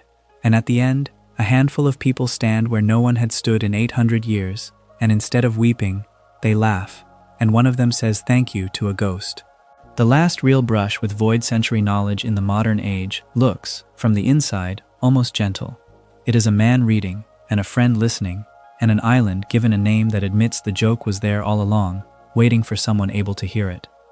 There are 3 names that the story returns to again and again, always in the same breath, always with the same weight: Pluton, Poseidon, Uranus. They are called the ancient weapons, and the story borrows their names from the old Greco-Roman gods, which is the first quiet signal of what kind of power we are dealing with. These are not the inventions of the present. They reach back more than 8 centuries, into the era the world government has fought hardest to bury, the stretch of time the story calls the Void Century. Think about what it means for a weapon to survive that long. Not a weapon remembered, not a weapon described in a book, but a weapon that still exists, still functions, still waits. 3 of them. And the government that rules the world has said plainly that whoever holds all 3 together would hold the power to destroy the entire world. To understand why these 3 matter so much, you have to sit for a moment with the war they came from. The story gives us a backstory, incomplete and half erased, of a great war fought during the Void Century. On one side, a coalition of 20 kingdoms. On the other, a single kingdom the surviving accounts call only the Great Kingdom. The 21, the one lost. And out of that victory came the founding of the world government, the institution that still rules in the present. That is the shape of it, and it is worth holding in your mind, because the winners are the ones who wrote the history afterward, and the winners are the ones who decided that the 100 years of that war should be scrubbed from every record that survives. The blank is not there because nothing happened. It is there because something happened that the victors could not allow to be remembered. The losing side seems to have known this was coming. Before they fell, the allies of the Great Kingdom carved their truth into stone. The story calls these stones Poneglyphs, and they are indestructible, tablets meant to outlast the erasure, meant to carry a message forward past the reach of the government that would try to silence it. Consider the foresight in that, to lose a war and, in losing, to understand that the more permanent battle would be over memory itself. The Poneglyphs are the losers reaching across 800 years to speak to whoever, in the present, is willing to read them. And what some of those stones point toward, among other things, are the three weapons, the tools of that ancient war, scattered and hidden, still present in the world. Start with the one we understand best, because it is the one the story has shown us most patiently. Pluton is a battleship, not a metaphor, not a person, but an actual ship, a giant one, and the descriptions attached to it are severe. It is said to be capable of destroying an entire island in a single attack. It was built in an ancient city during the Void Century, and here the story does something elegant, because that ancient city is not lost to us. It became Water 7, the waterlogged city of shipwrights that our characters visit in the present. The place that builds the finest ships in the world is built on the bones of the place that built the deadliest ship the world has ever seen. The craft survived even when the memory of what the craft once produced did not. The craft carried a secret. The blueprints for Pluton, the plans that would let someone build the ship again, were passed down in secret among the shipwrights of Water 7, generation to generation, from a man named Tom, to Iceberg, to Frankie, whose real name is Cutty Flam. The reasoning behind this inheritance is the part I find most human in the whole design. The blueprints were kept not so that a Pluton could be built, but so that a second Pluton could be built to counter the first, if the first were ever brought back into the world. A weapon of last resort against a weapon of last resort. The shipwrights understood that you cannot uninvent a thing this dangerous. You can only make sure that if it returns, there is an answer to it. That is a burden to hand down through a family line. Not a treasure, not a fortune, but a countermeasure, held in trust against a catastrophe that may never come. Frankie is the one who ends that lineage, and he ends it by choice. During the Enies lobby arc, cornered, he burns the blueprints in front of Spandam and the agents of Cypher Pole 9, rather than let the world government take them. Now, the channel has walked through the events of Enies lobby before, the Great Confrontation, the declaration of war on the government, all of it. So I do not want to retell the arc. I want to sit with only that single act and what it means for our three weapons. Frankie looks at the plans his family died to protect and decides that the safest place for the counter Pluton is nowhere. He judges that the countermeasure, in the wrong hands, becomes simply a second threat. The government wanted the blueprints not to defend the world, but to double its own arsenal, so he removes the possibility entirely. The knowledge of how to build the answer to Pluton dies in that fire, deliberately, by the hand of the last man who carried it, which leaves the original. And for a very long time the original was only a rumor, a ship somewhere, unlocated. Then, in the chapter numbered 1053, the story finally tells us where it is. Kozuki Sukiyaki, speaking to Nico Robin and to Trafalgar Law, reveals that Pluton is sealed beneath the old country of Wano, not near it, beneath it. And here is the detail that reframes an entire nation at once. Sukiyaki explains, in effect, that the physical borders of Wano, the walls and the barriers that have kept the country closed off from the world, are what keep the weapon locked away. The isolation of Wano was never only isolation. The great enclosed country, sealed against the outside for its own reasons, has been sitting on top of the mightiest warship of the ancient world the entire time. The borders are the lock. Think about how that recolors every earlier story set in that country. The closed doors were not only keeping the world out, they were keeping something in. The second weapon breaks the pattern completely, and this is where the design of these three reveals how strange and careful it is. Poseidon is not a ship. Poseidon is not an object at all. Poseidon is a living being, specifically a mermaid, a princess, born once in a great span of generations with a single unique ability, the power to communicate with and to command the sea kings, those enormous creatures that move through the deep. A weapon that is a person, a weapon that can be spoken to, that can say no, that grows up and has a name and a family. The ancient war did not only build engines of destruction, it counted a child born with an inborn gift as an instrument of the same magnitude as an island-killing battleship. The story confirms who this person is. During the Fishman Island arc, we learn that the current Poseidon is Princess Shirahoshi of the Ryugu Kingdom, a large, gentle, frightened girl who cries easily and who has, sleeping inside her, the ability to call the largest living things in the ocean to her side. What is so devastating about this is the gap between what she is and what she has been named.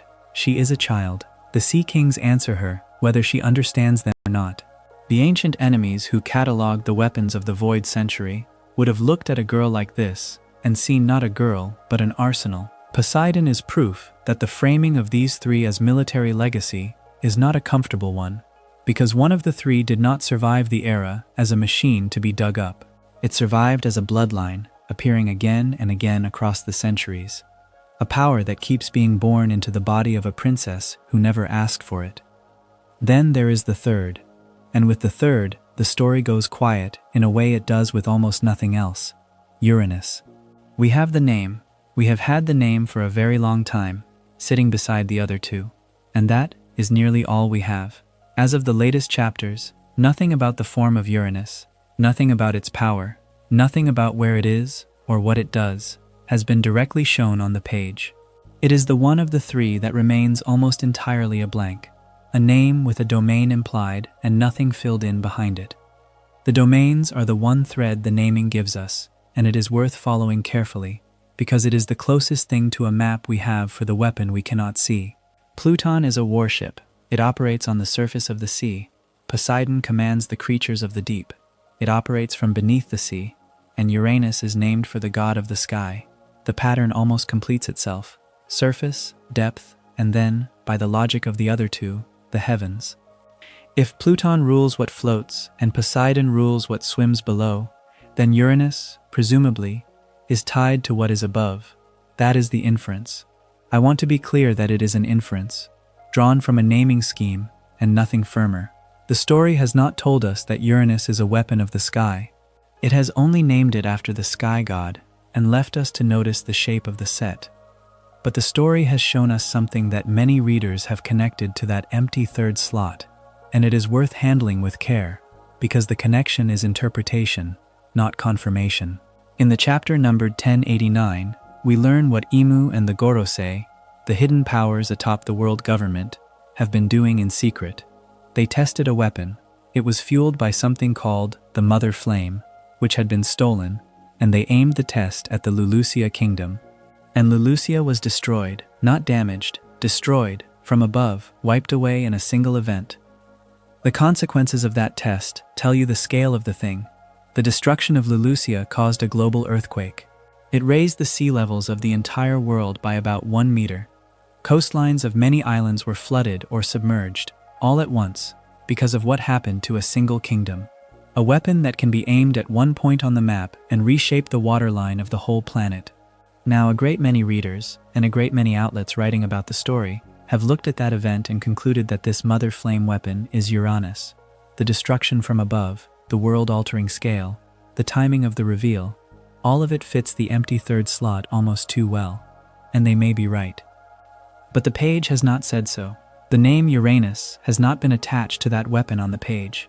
This is exactly the kind of place where I try to hold the line between what the story has told us and what the story has led us to suspect, because the difference is the whole point of reading it honestly. What is confirmed is that the world government holds a weapon that destroyed a kingdom and moved the sea. What is confirmed is that there exists an ancient weapon named Uranus, about which we know nothing but the name. The bridge between those two facts is built by readers, not yet by the author. It is a very sturdy-looking bridge. It is also, for now, still a theory. And so the three weapons sit in three very different states of knowledge, which is itself the honest picture of where the story stands.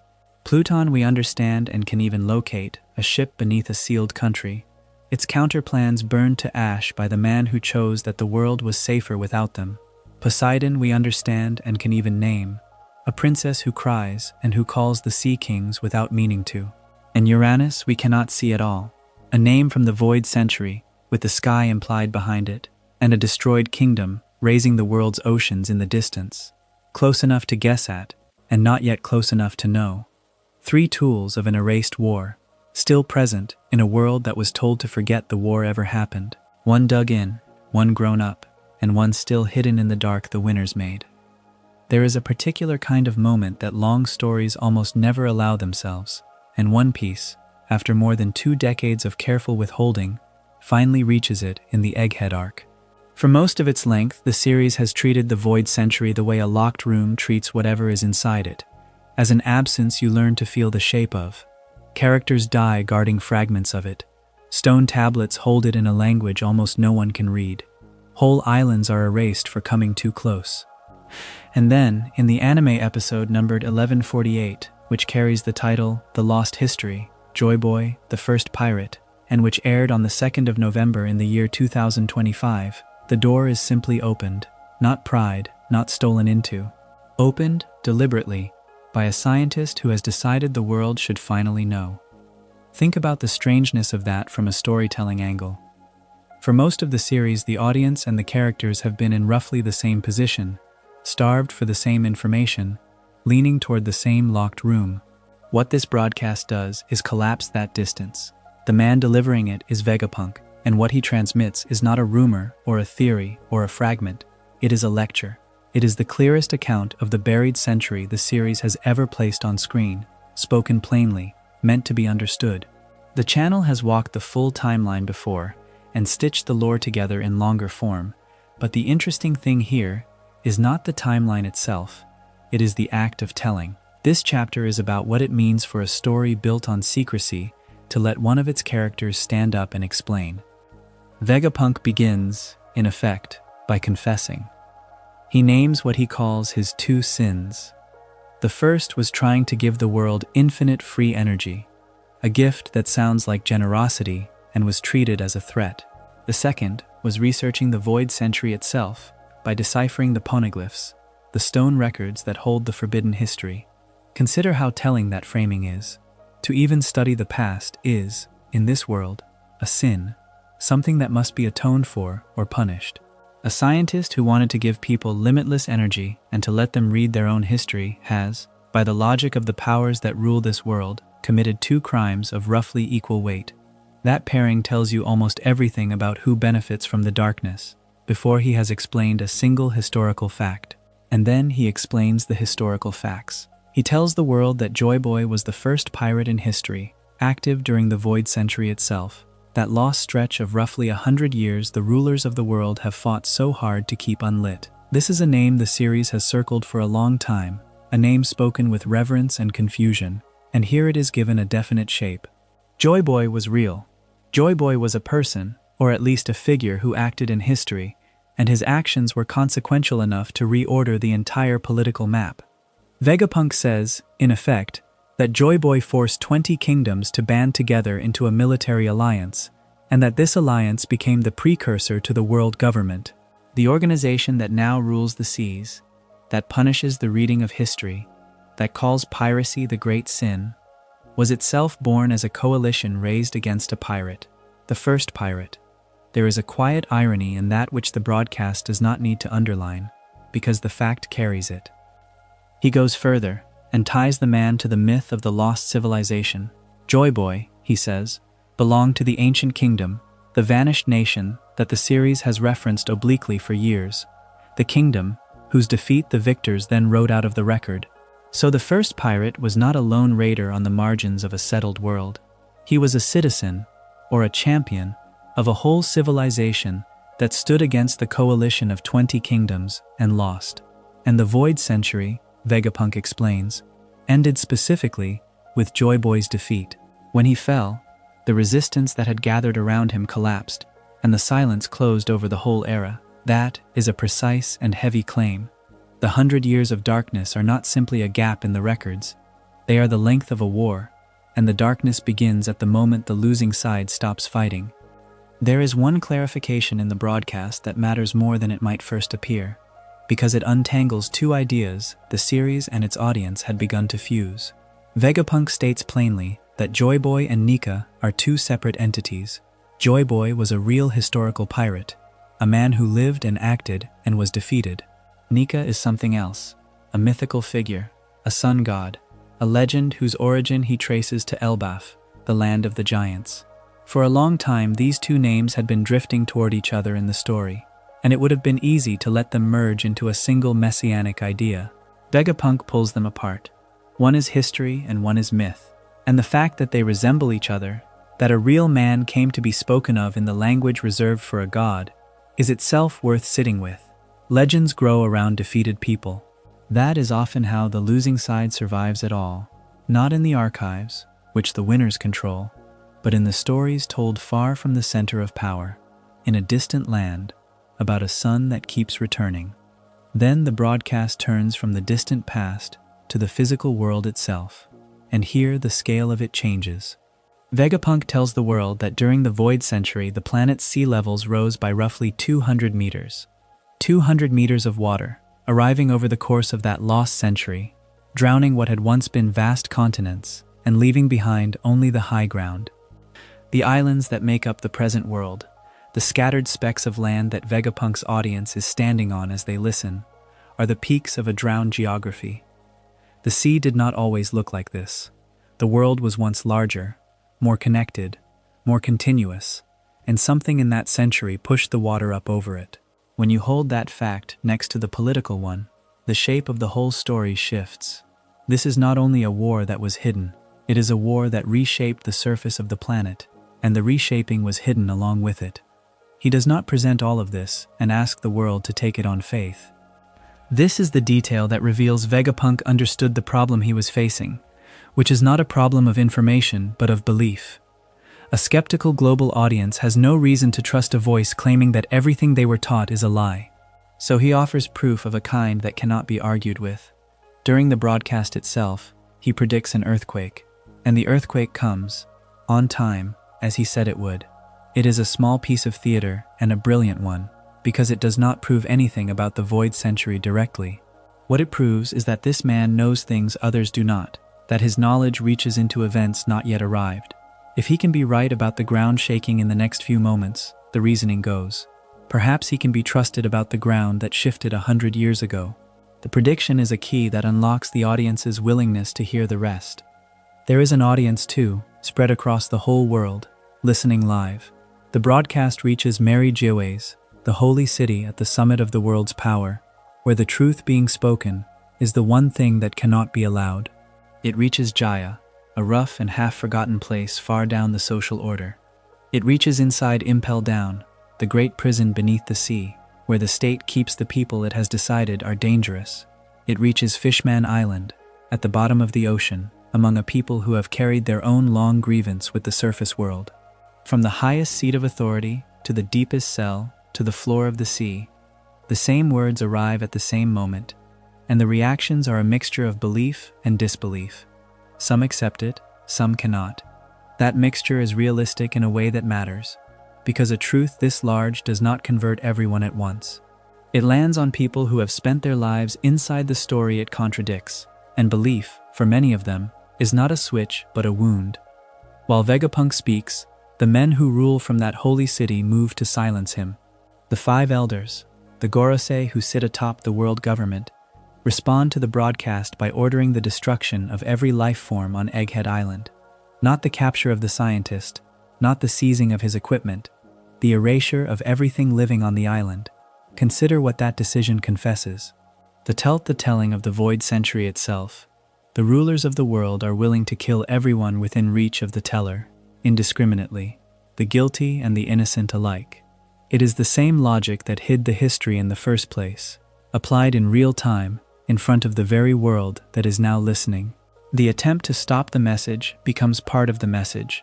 Anyone still doubting Vegapunk's claim that the world government destroys inconvenient things need only watch what the world government does the instant an inconvenient thing is spoken aloud. Because the broadcast is not only about the ancient past, its most dangerous claims are about the present. Vegapunk states that the world government still holds a final ancient weapon, active and functional, and that the destruction of the Lulusia kingdom was proof of it being used. He does not describe it as a legend or a relic. He describes it as a weapon that was fired, recently, at a real nation, with real people on it. And he warns, in effect, that the world government intends to keep using such weapons, that there may come a future great cleansing, a deliberate act that could sink the world still further beneath the water. Set that beside the earlier fact about the sea rising 200 meters, and the warning takes on its full weight. The drowning of the world is not only something that happened in the past, it is something the current rulers are prepared to do again. The series had already shown the listeners of this broadcast the truth of that threat, in scenes that fall outside this exposition, but give it its foundation. In the episode numbered 1089, the character called Imu, is shown ordering the destruction of the Lulusia kingdom, an island nation whose fate at his hands the story never fully explains. The weapon that carries out that order is widely believed by readers, following the manga's chapter 1115, to be the ancient weapon Uranus. So the abstract warning in Vegapunk's lecture has a face behind it and a name attached to the weapon. Uranus is not a rumor. If the identification holds, it annihilated a kingdom for reasons the story has not fully explained, at the command of a figure most of the world does not even know exists. And in the anime installment numbered 1123, returning from a mid-arc pause, the aftermath of Lulusia's total destruction is shown and referenced, the empty place where a nation used to be. When Vegapunk points to Lulusia as his proof, he is pointing at a wound the audience has already seen. The figure who gave that order is worth pausing on, because of how carefully the series has handled its own reveal of him. In the anime installment numbered 1118, speaks an audible line for the first time in the entire series. A single word. The episode ends on it, letting that one word close the door of the story for the week. The word is Lily. And around that reveal, the production made choices that are as deliberate as any line of dialogue. In the credits for that episode, the voice actor who plays is left uncredited, listed only as 2 question marks in the Japanese credits. The voice itself is filtered and altered so that its gender cannot be determined from the reveal. The most powerful figure in the world speaks for the first time, and the series takes pains to tell you as little about the speaker as a spoken line can carry. You are given the fact of the voice and nothing that would let you place it. That restraint, held so precisely, is its own kind of statement about how much of this world's real power stays hidden even as it acts. Betrayal, in this arc, does not come only from the distant rulers. It comes from inside Vegapunk's own house. York, one of the satellite personalities into which the scientist had divided himself, turned on the others at Egghead. Her motive, as the arc reveals it, is almost startlingly small against the scale of everything else being discussed. She wanted to be made a celestial dragon by the world government, to be raised into the very aristocracy whose crimes the broadcast is exposing. To reach it, she orchestrated the attack of the Seraphim, the weapons unleashed upon the island, turning Vegapunk's own creations against his own people. There is something bleak and precise in placing that betrayal here, in the same arc as the Great Revelation. The truth is being told to the whole world, and at the same time one part of the truth-teller sells out the rest for a seat among the rulers. The pull of that power is strong enough to reach inside a single divided mind and split it. All of this, the confession, the history, the drowned continents, the living weapon, the warning of a future cleansing, builds toward a single claim that reframes the entire quest the series has been following from its first episode. Vegapunk tells the world that whoever finds the One Piece will hold power over the fate of the entire world. Not merely become the Pirate King, not merely win the title, claim the treasure, take the crown at the end of the Grand Line. Something larger than that. The One Piece, in this telling, is bound up with the choice the world government wants to keep for itself. The choice about whether the world rises or sinks, whether the history stays buried or comes to light. Whoever reaches it inherits that choice. The treasure at the end of the pirate's dream turns out to be the same lever the rulers have been guarding all along. What the Egghead broadcast finally does, then, is close the gap between the pirate's adventure and the world's oldest crime. For most of the series, those two things ran on separate tracks, the cheerful voyage in the foreground and the buried century somewhere behind it. Vegapunk, in one transmission heard from the holy city to the ocean floor, welds them together. The first pirate started a war against the coalition that became the world government. The world lost that war and was drowned and made to forget. The government still holds the weapon that did the drowning and means to keep it. And the treasure everyone is racing toward is the key to whether any of that is ever undone. He tells it plainly, he proves it with an earthquake, and the men who hide history try to kill everyone on the island to stop him, which is the last proof anyone should need. For most of Luffy's story, the power inside him has a plain name. The Gomu Gomu no Mi, the rubber fruit, the accident of a childhood theft, the thing that let a boy stretch his arms and dream too big. It is treated as ordinary, one paramecia among thousands, a gimmick more than a destiny. And then, on Onigashima, that plainness comes apart. The world government, we learn, had renamed the fruit. They had reclassified it. What the world knew as the Gomu Gomu no Mi was never truly that. It was the Hito Hito no Mi, model, Nika, a mythical zoan, and the ordinary label had been laid over it on purpose, a deliberate act of concealment stretched across centuries. Weigh what that means. Not that a secret was kept, but that a secret was disguised as something dull, so that no one would think to look. This is the reframing that Gear 5 performs, and it is the reason this chapter exists, apart from any timeline you have heard before. The previous accounts of the Void Century treated it, reasonably, as a war over weapons and knowledge. 100 years of history erased because it was dangerous to know. Gear 5 suggests something quieter and stranger underneath that. It suggests the war was also over an idea, and the idea has a shape, and the shape has a name, and the name is Nika. Consider the two epithets the canon gives him. Nika is called the sun god, the Taiyo no Kami. He is also called the warrior of liberation, the Kaiho no Senshi.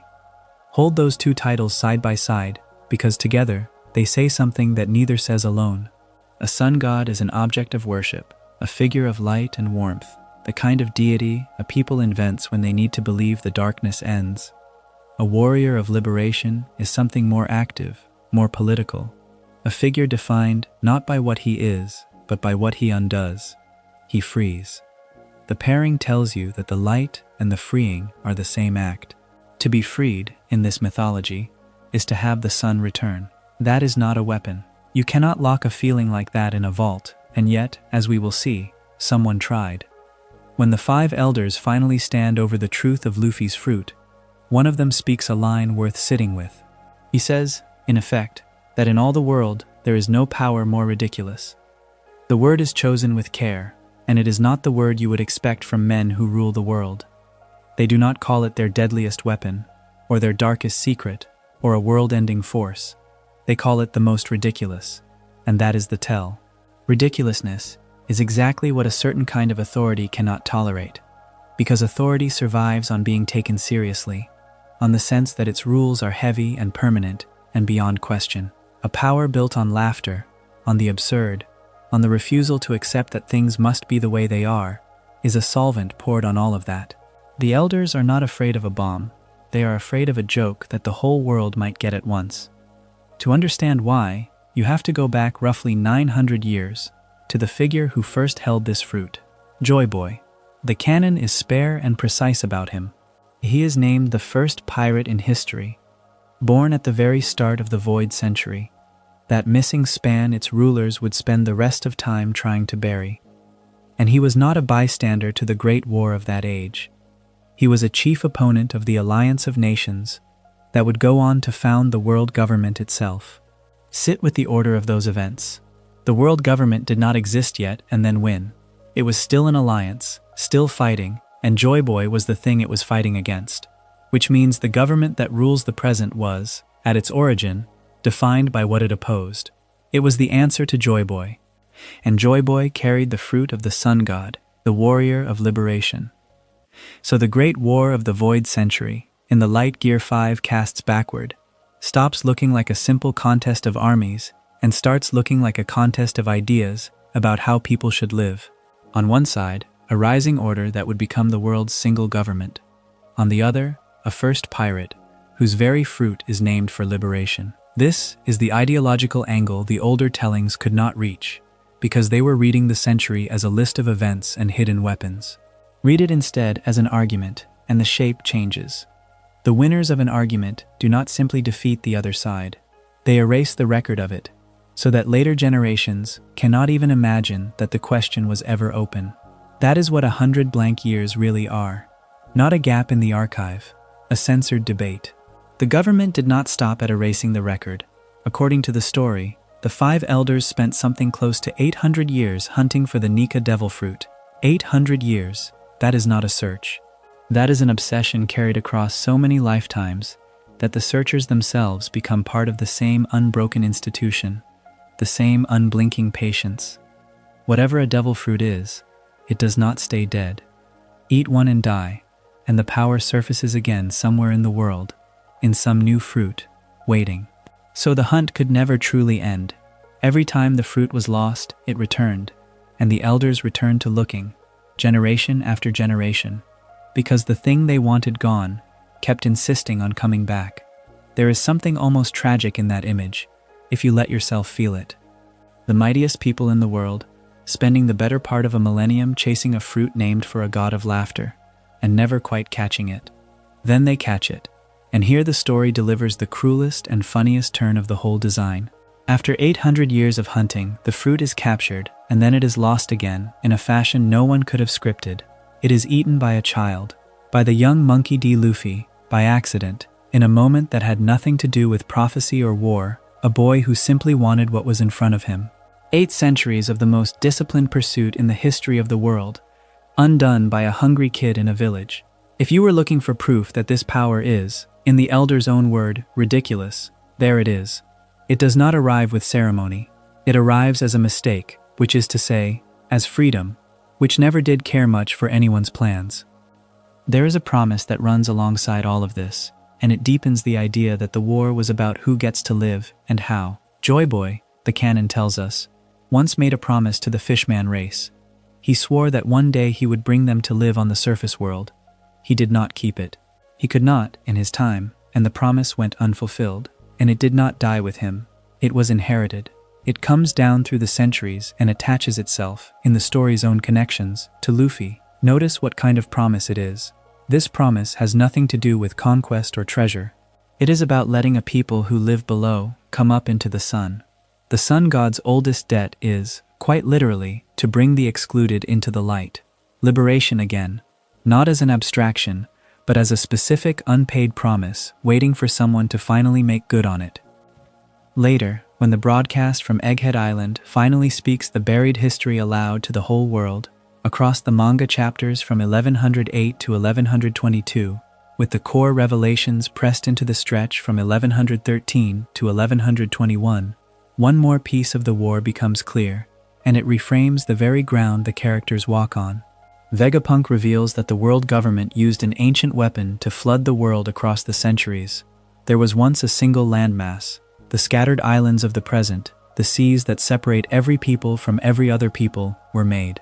The world was broken apart on purpose, and the breaking was a strategy. Think of what division does to an idea like freedom. Keep people on separate islands, unable to reach one another, and a shared realization becomes almost impossible. You cannot get the joke all at once if you can never all be in the same room. The flood is the physical form of the erased century. Both are ways of keeping people apart from a truth they might otherwise share. That same broadcast, in the chapter numbered 1114, even pins down where the legend of Nika began, giving the myth a geography, a place on the map it can be traced to. The giant elephant, Zunaisha, says the thing that ties the ancient argument to the present one. Zunaisha announces that Joy Boy has returned, after an absence of more than 800 years. Not that someone like Joy Boy has come, that Joy Boy has returned, tying Luffy's awakening in Gear 5 directly to that historical identity, closing a loop the government spent 8 centuries trying to keep open and empty.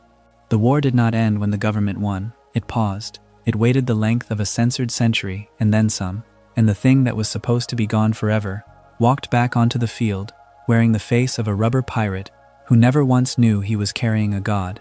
Step, for a moment, out of the story and into the room where it was made, because the way this moment was animated is itself an argument about freedom, and it was not an accident. Luffy activates Gear 5 for the first time on screen in episode 1071, titled Luffy's Peak, Attained, Gear 5, which aired in the summer of 2023. The chief animation director, Keiichi Ichikawa, said the sequence was deliberately animated in the style of old Western cartoons, and he named the reference plainly. The staff watched Tom and Jerry during production. Let that settle against everything we have just traced. The power of the warrior of liberation, the fruit the government called ridiculous, was rendered in the visual language of the wildest, rubber-limbed, rule-breaking cartoons ever made. The ones where physics is a suggestion, and the small and the powerless win by refusing to play fair. The animator Vincent Chansard described Gear 5 as a dream for animators, and said it blurs the lines between Western cartoon and traditional Japanese anime. That blurring is the point, and it rhymes with the story it is telling.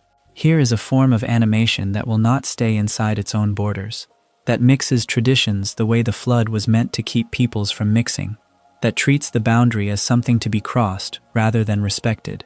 The medium performs the meaning. A power about liberation could not be drawn in a style that obeyed the rules. It had to look like freedom, which is to say, it had to look a little ridiculous, warm and weightless and impossible, the sun returning in the shape of a joke that the whole world, at last, is finally in a position to hear.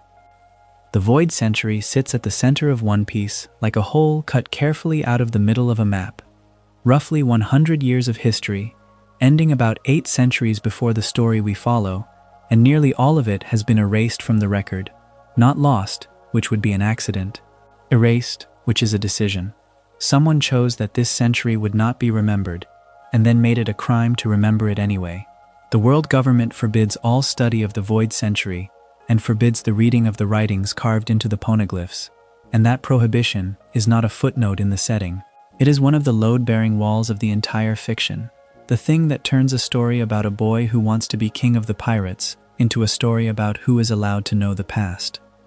Consider what it means to outlaw a period of time. You cannot forbid people from experiencing the present, and you cannot easily forbid them from imagining the future. But the past is fixed and fragile and dependent on being carried forward by someone willing to carry it. If you control who is permitted to read the record, you control the record itself. That is the mechanism the world government relies on. The truth of those 100 years was not destroyed so much as sealed, locked into a script that almost no one alive can still read, and then guarded by the threat that reading it at all is punishable. We already know how far that punishment can reach, because the story showed us. The stated justification for the destruction of Ohara, the island of scholars, was that its researchers were studying the Poneglyphs, which the world government treats as a crime in itself. A Buster Call was called down on an entire island nation over the act of reading, and out of that erasure came a single survivor, Nico Robin, who remains one of the very few living people able to read Poneglyph script at all. Think about the shape of that.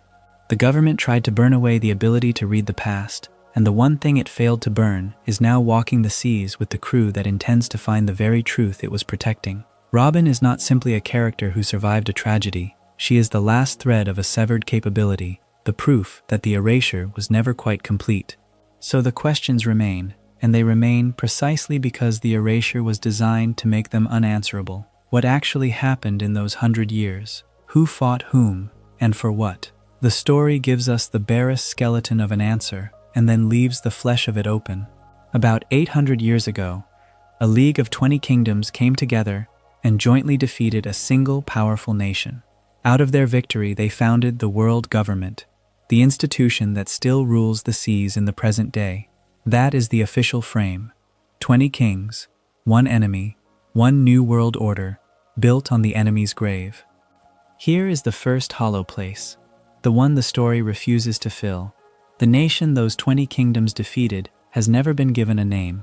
In all the manga and all the anime, it is called only the Great Kingdom, or the Ancient Kingdom, and both of those are placeholders, the narrative equivalent of a blank left in a sentence.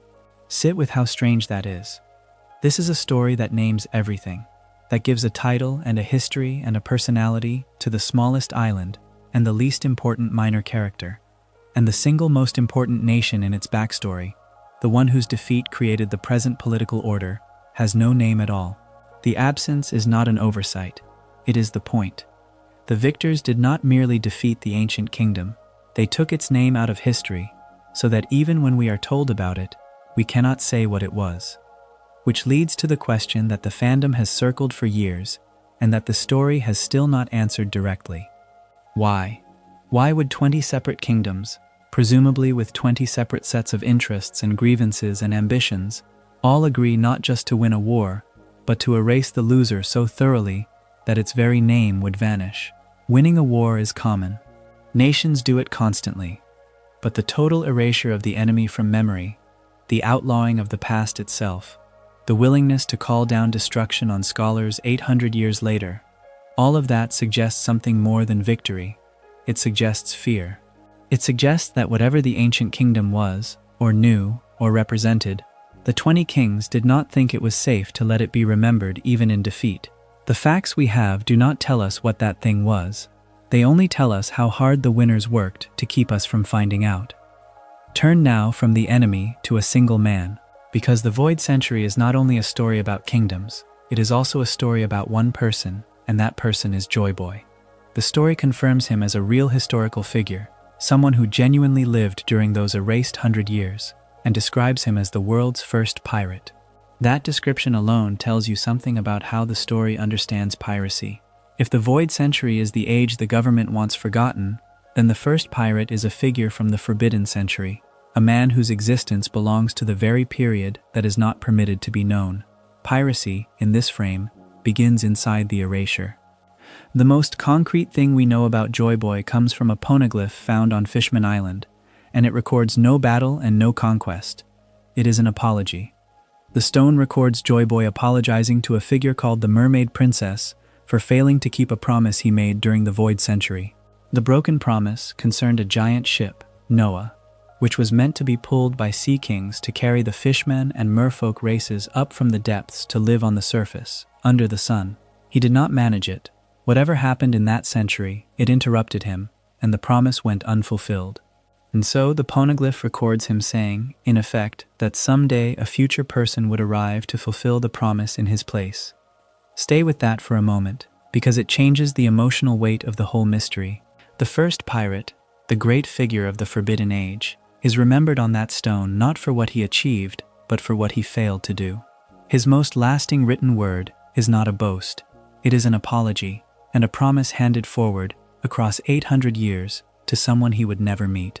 There is a tenderness in that which sits strangely against the vast political machinery of erasure and Buster Calls. The Void Century is a story about power, about who rules and who is allowed to remember. But threaded through it is this smaller, sadder human thing.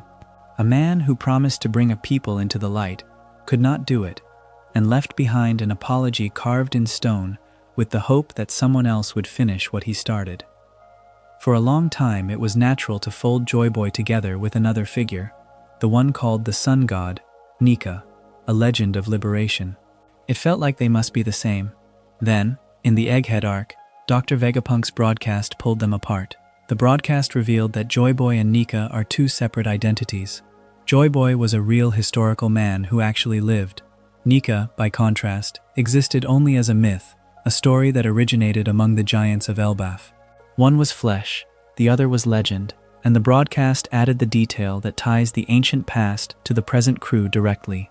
Joy Boy possessed a devil fruit that gave him the ability to transform into Nika, to become the shape of the myth, and that same fruit then went unclaimed for roughly 800 years until Monkey D. Luffy ate it. Think carefully about what that separation does. It means the myth came first, or at least came from somewhere other than the man, born among the giants as a story of a warrior of liberation. And it means the historical man, Joy Boy, was someone who could put on that myth, who could become the legend through the power of his fruit. The distinction matters because it tells you the story is not simply saying Luffy is the reincarnation of Joy Boy. It is saying something more layered. There is a man, and there is a myth, and there is a fruit that lets one become the other. And that fruit waited 8 centuries in the dark of history before it surfaced again in the mouth of a boy who had no idea what he had swallowed. The past did not send a person forward. It sent a possibility forward, and it waited. And yet, for all that the Egghead broadcast revealed, notice what it did not reveal. As of Egghead and the Elbaf arcs, Oda has still not shown Joy Boy's real name, and has still not shown his face. We know he was real. We know he made a promise and broke it. We know he could become Nika. We do not know what he looked like, or what he was called. The most important individual of the Void Century remains, in his particulars, as blank as the ancient kingdom itself. The story keeps confirming that he mattered, while withholding the two simplest facts that would let us picture him, a name and a face, both still missing. There is another figure who lives in that same darkness, and this one is not ancient at all, but present, seated at the very summit of the world. Imu, the ruler who sits above even the 5 elders, who appears to have lived through the Void Century, and to still be alive in the present day. The withholding here is almost total. Emu's true identity has never been officially confirmed, down to the plainest facts.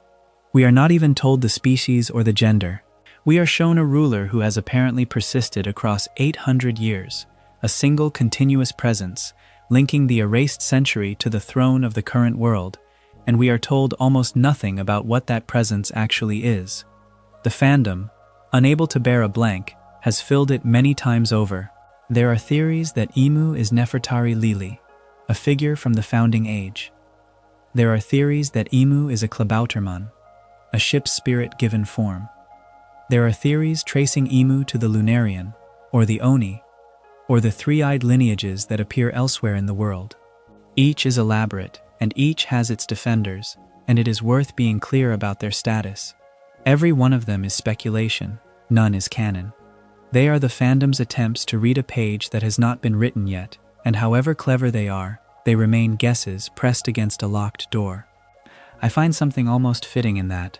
The story about the erasure of the past has, at its summit, a ruler whose own past is erased even from us, so that we are placed in exactly the position the story is about. We are the scholars trying to read a forbidden stone, and the stone will not yield. What the story has promised, through Oda himself, is that these threads will not simply hang forever. Oda has publicly said that a final great war, tied to the unresolved conflict of the Void Century, will occur before One Piece ends. The war that was fought 800 years ago, the one that erased the ancient kingdom and founded the world government, was not concluded so much as buried. And the buried thing is going to surface. The apology carved on Fishman Island, the fruit that waited 8 centuries, the ruler who has lived through all of it, the 20 kingdoms and their nameless enemy, all of it is bending toward a final confrontation that Oda has told us is coming. The open questions are not loose ends. They are the fuse. And then there is the bluntest act of withholding in the entire history of this story, one that happened not on the page, but in the real world. Reportedly, sometime around 2026, One Piece's official channels shared footage said to show Oda writing down the true ending of the story. That written ending was said to have been sealed inside a chest and lowered deep beneath the surface of the water, marking a milestone in the manga's sales. It will only be retrieved once the series actually ends. Consider the shape of that gesture and how perfectly it rhymes with everything the story is about. The truth exists, it has been written down, and it has been sealed away underwater, out of reach, not to be read until the appointed time. Oda did to his own ending exactly what the 20 Kings did to the Void Century. He took the truth, made it real, and then hid it below the water, where no one is permitted to look yet. So we arrive at the edge of what can be known, and the edge is deliberate. We do not know the name of the ancient kingdom, or what it did that so terrified 20 kingdoms into erasing it. We do not know why all 20 agreed. We do not know Joy Boy's name or his face, only his broken promise and the hope he left behind. We do not know what Emu is, not even the barest facts of what kind of being sits at the very peak of everything. These are not failures of the story. They are the story, held in suspension, kept open on purpose by an author who has now literally sealed his answers under the sea. The Void Century remains a hole cut carefully out of the middle of the map, and everything we have followed for all these hours has been the slow work of the people who refuse to let that hole stay empty. The reading of it is still forbidden, the stone is still there, and somewhere below the water, in a chest that will not be opened until the end, the answer is already written and waiting. The story of the Void Century is, in the end, a story about who is permitted to remember. 100 years were taken out of the record, not lost but removed, and the people who removed them built a world on the silence that followed. Everything the series has shown about that silence points in one direction. The stones that cannot be destroyed, the language no ordinary reader can hear, the names spoken only in whispers, all of it exists because someone believed a truth was worth protecting across 1,000 years, and someone else believed the same truth was worth burying for just as long. Hold that against a boy who wants only to be free. The freedom he chases is the same freedom that was erased, carried forward by people who never met him and never will, waiting in the dark for a voice loud enough to finish the sentence that was cut off. That is the weight the ocean has been holding all this time. Not a treasure of gold, but a memory the world was told it could live without. And so the Poneglyphs wait where they have always waited, cold and patient beneath the reach of the tide. holding their single unbroken line of words for the one who will someday stand before them and read the century back into being. If you enjoyed this video essay, make sure to subscribe. Thanks for watching, and I will see you in the next.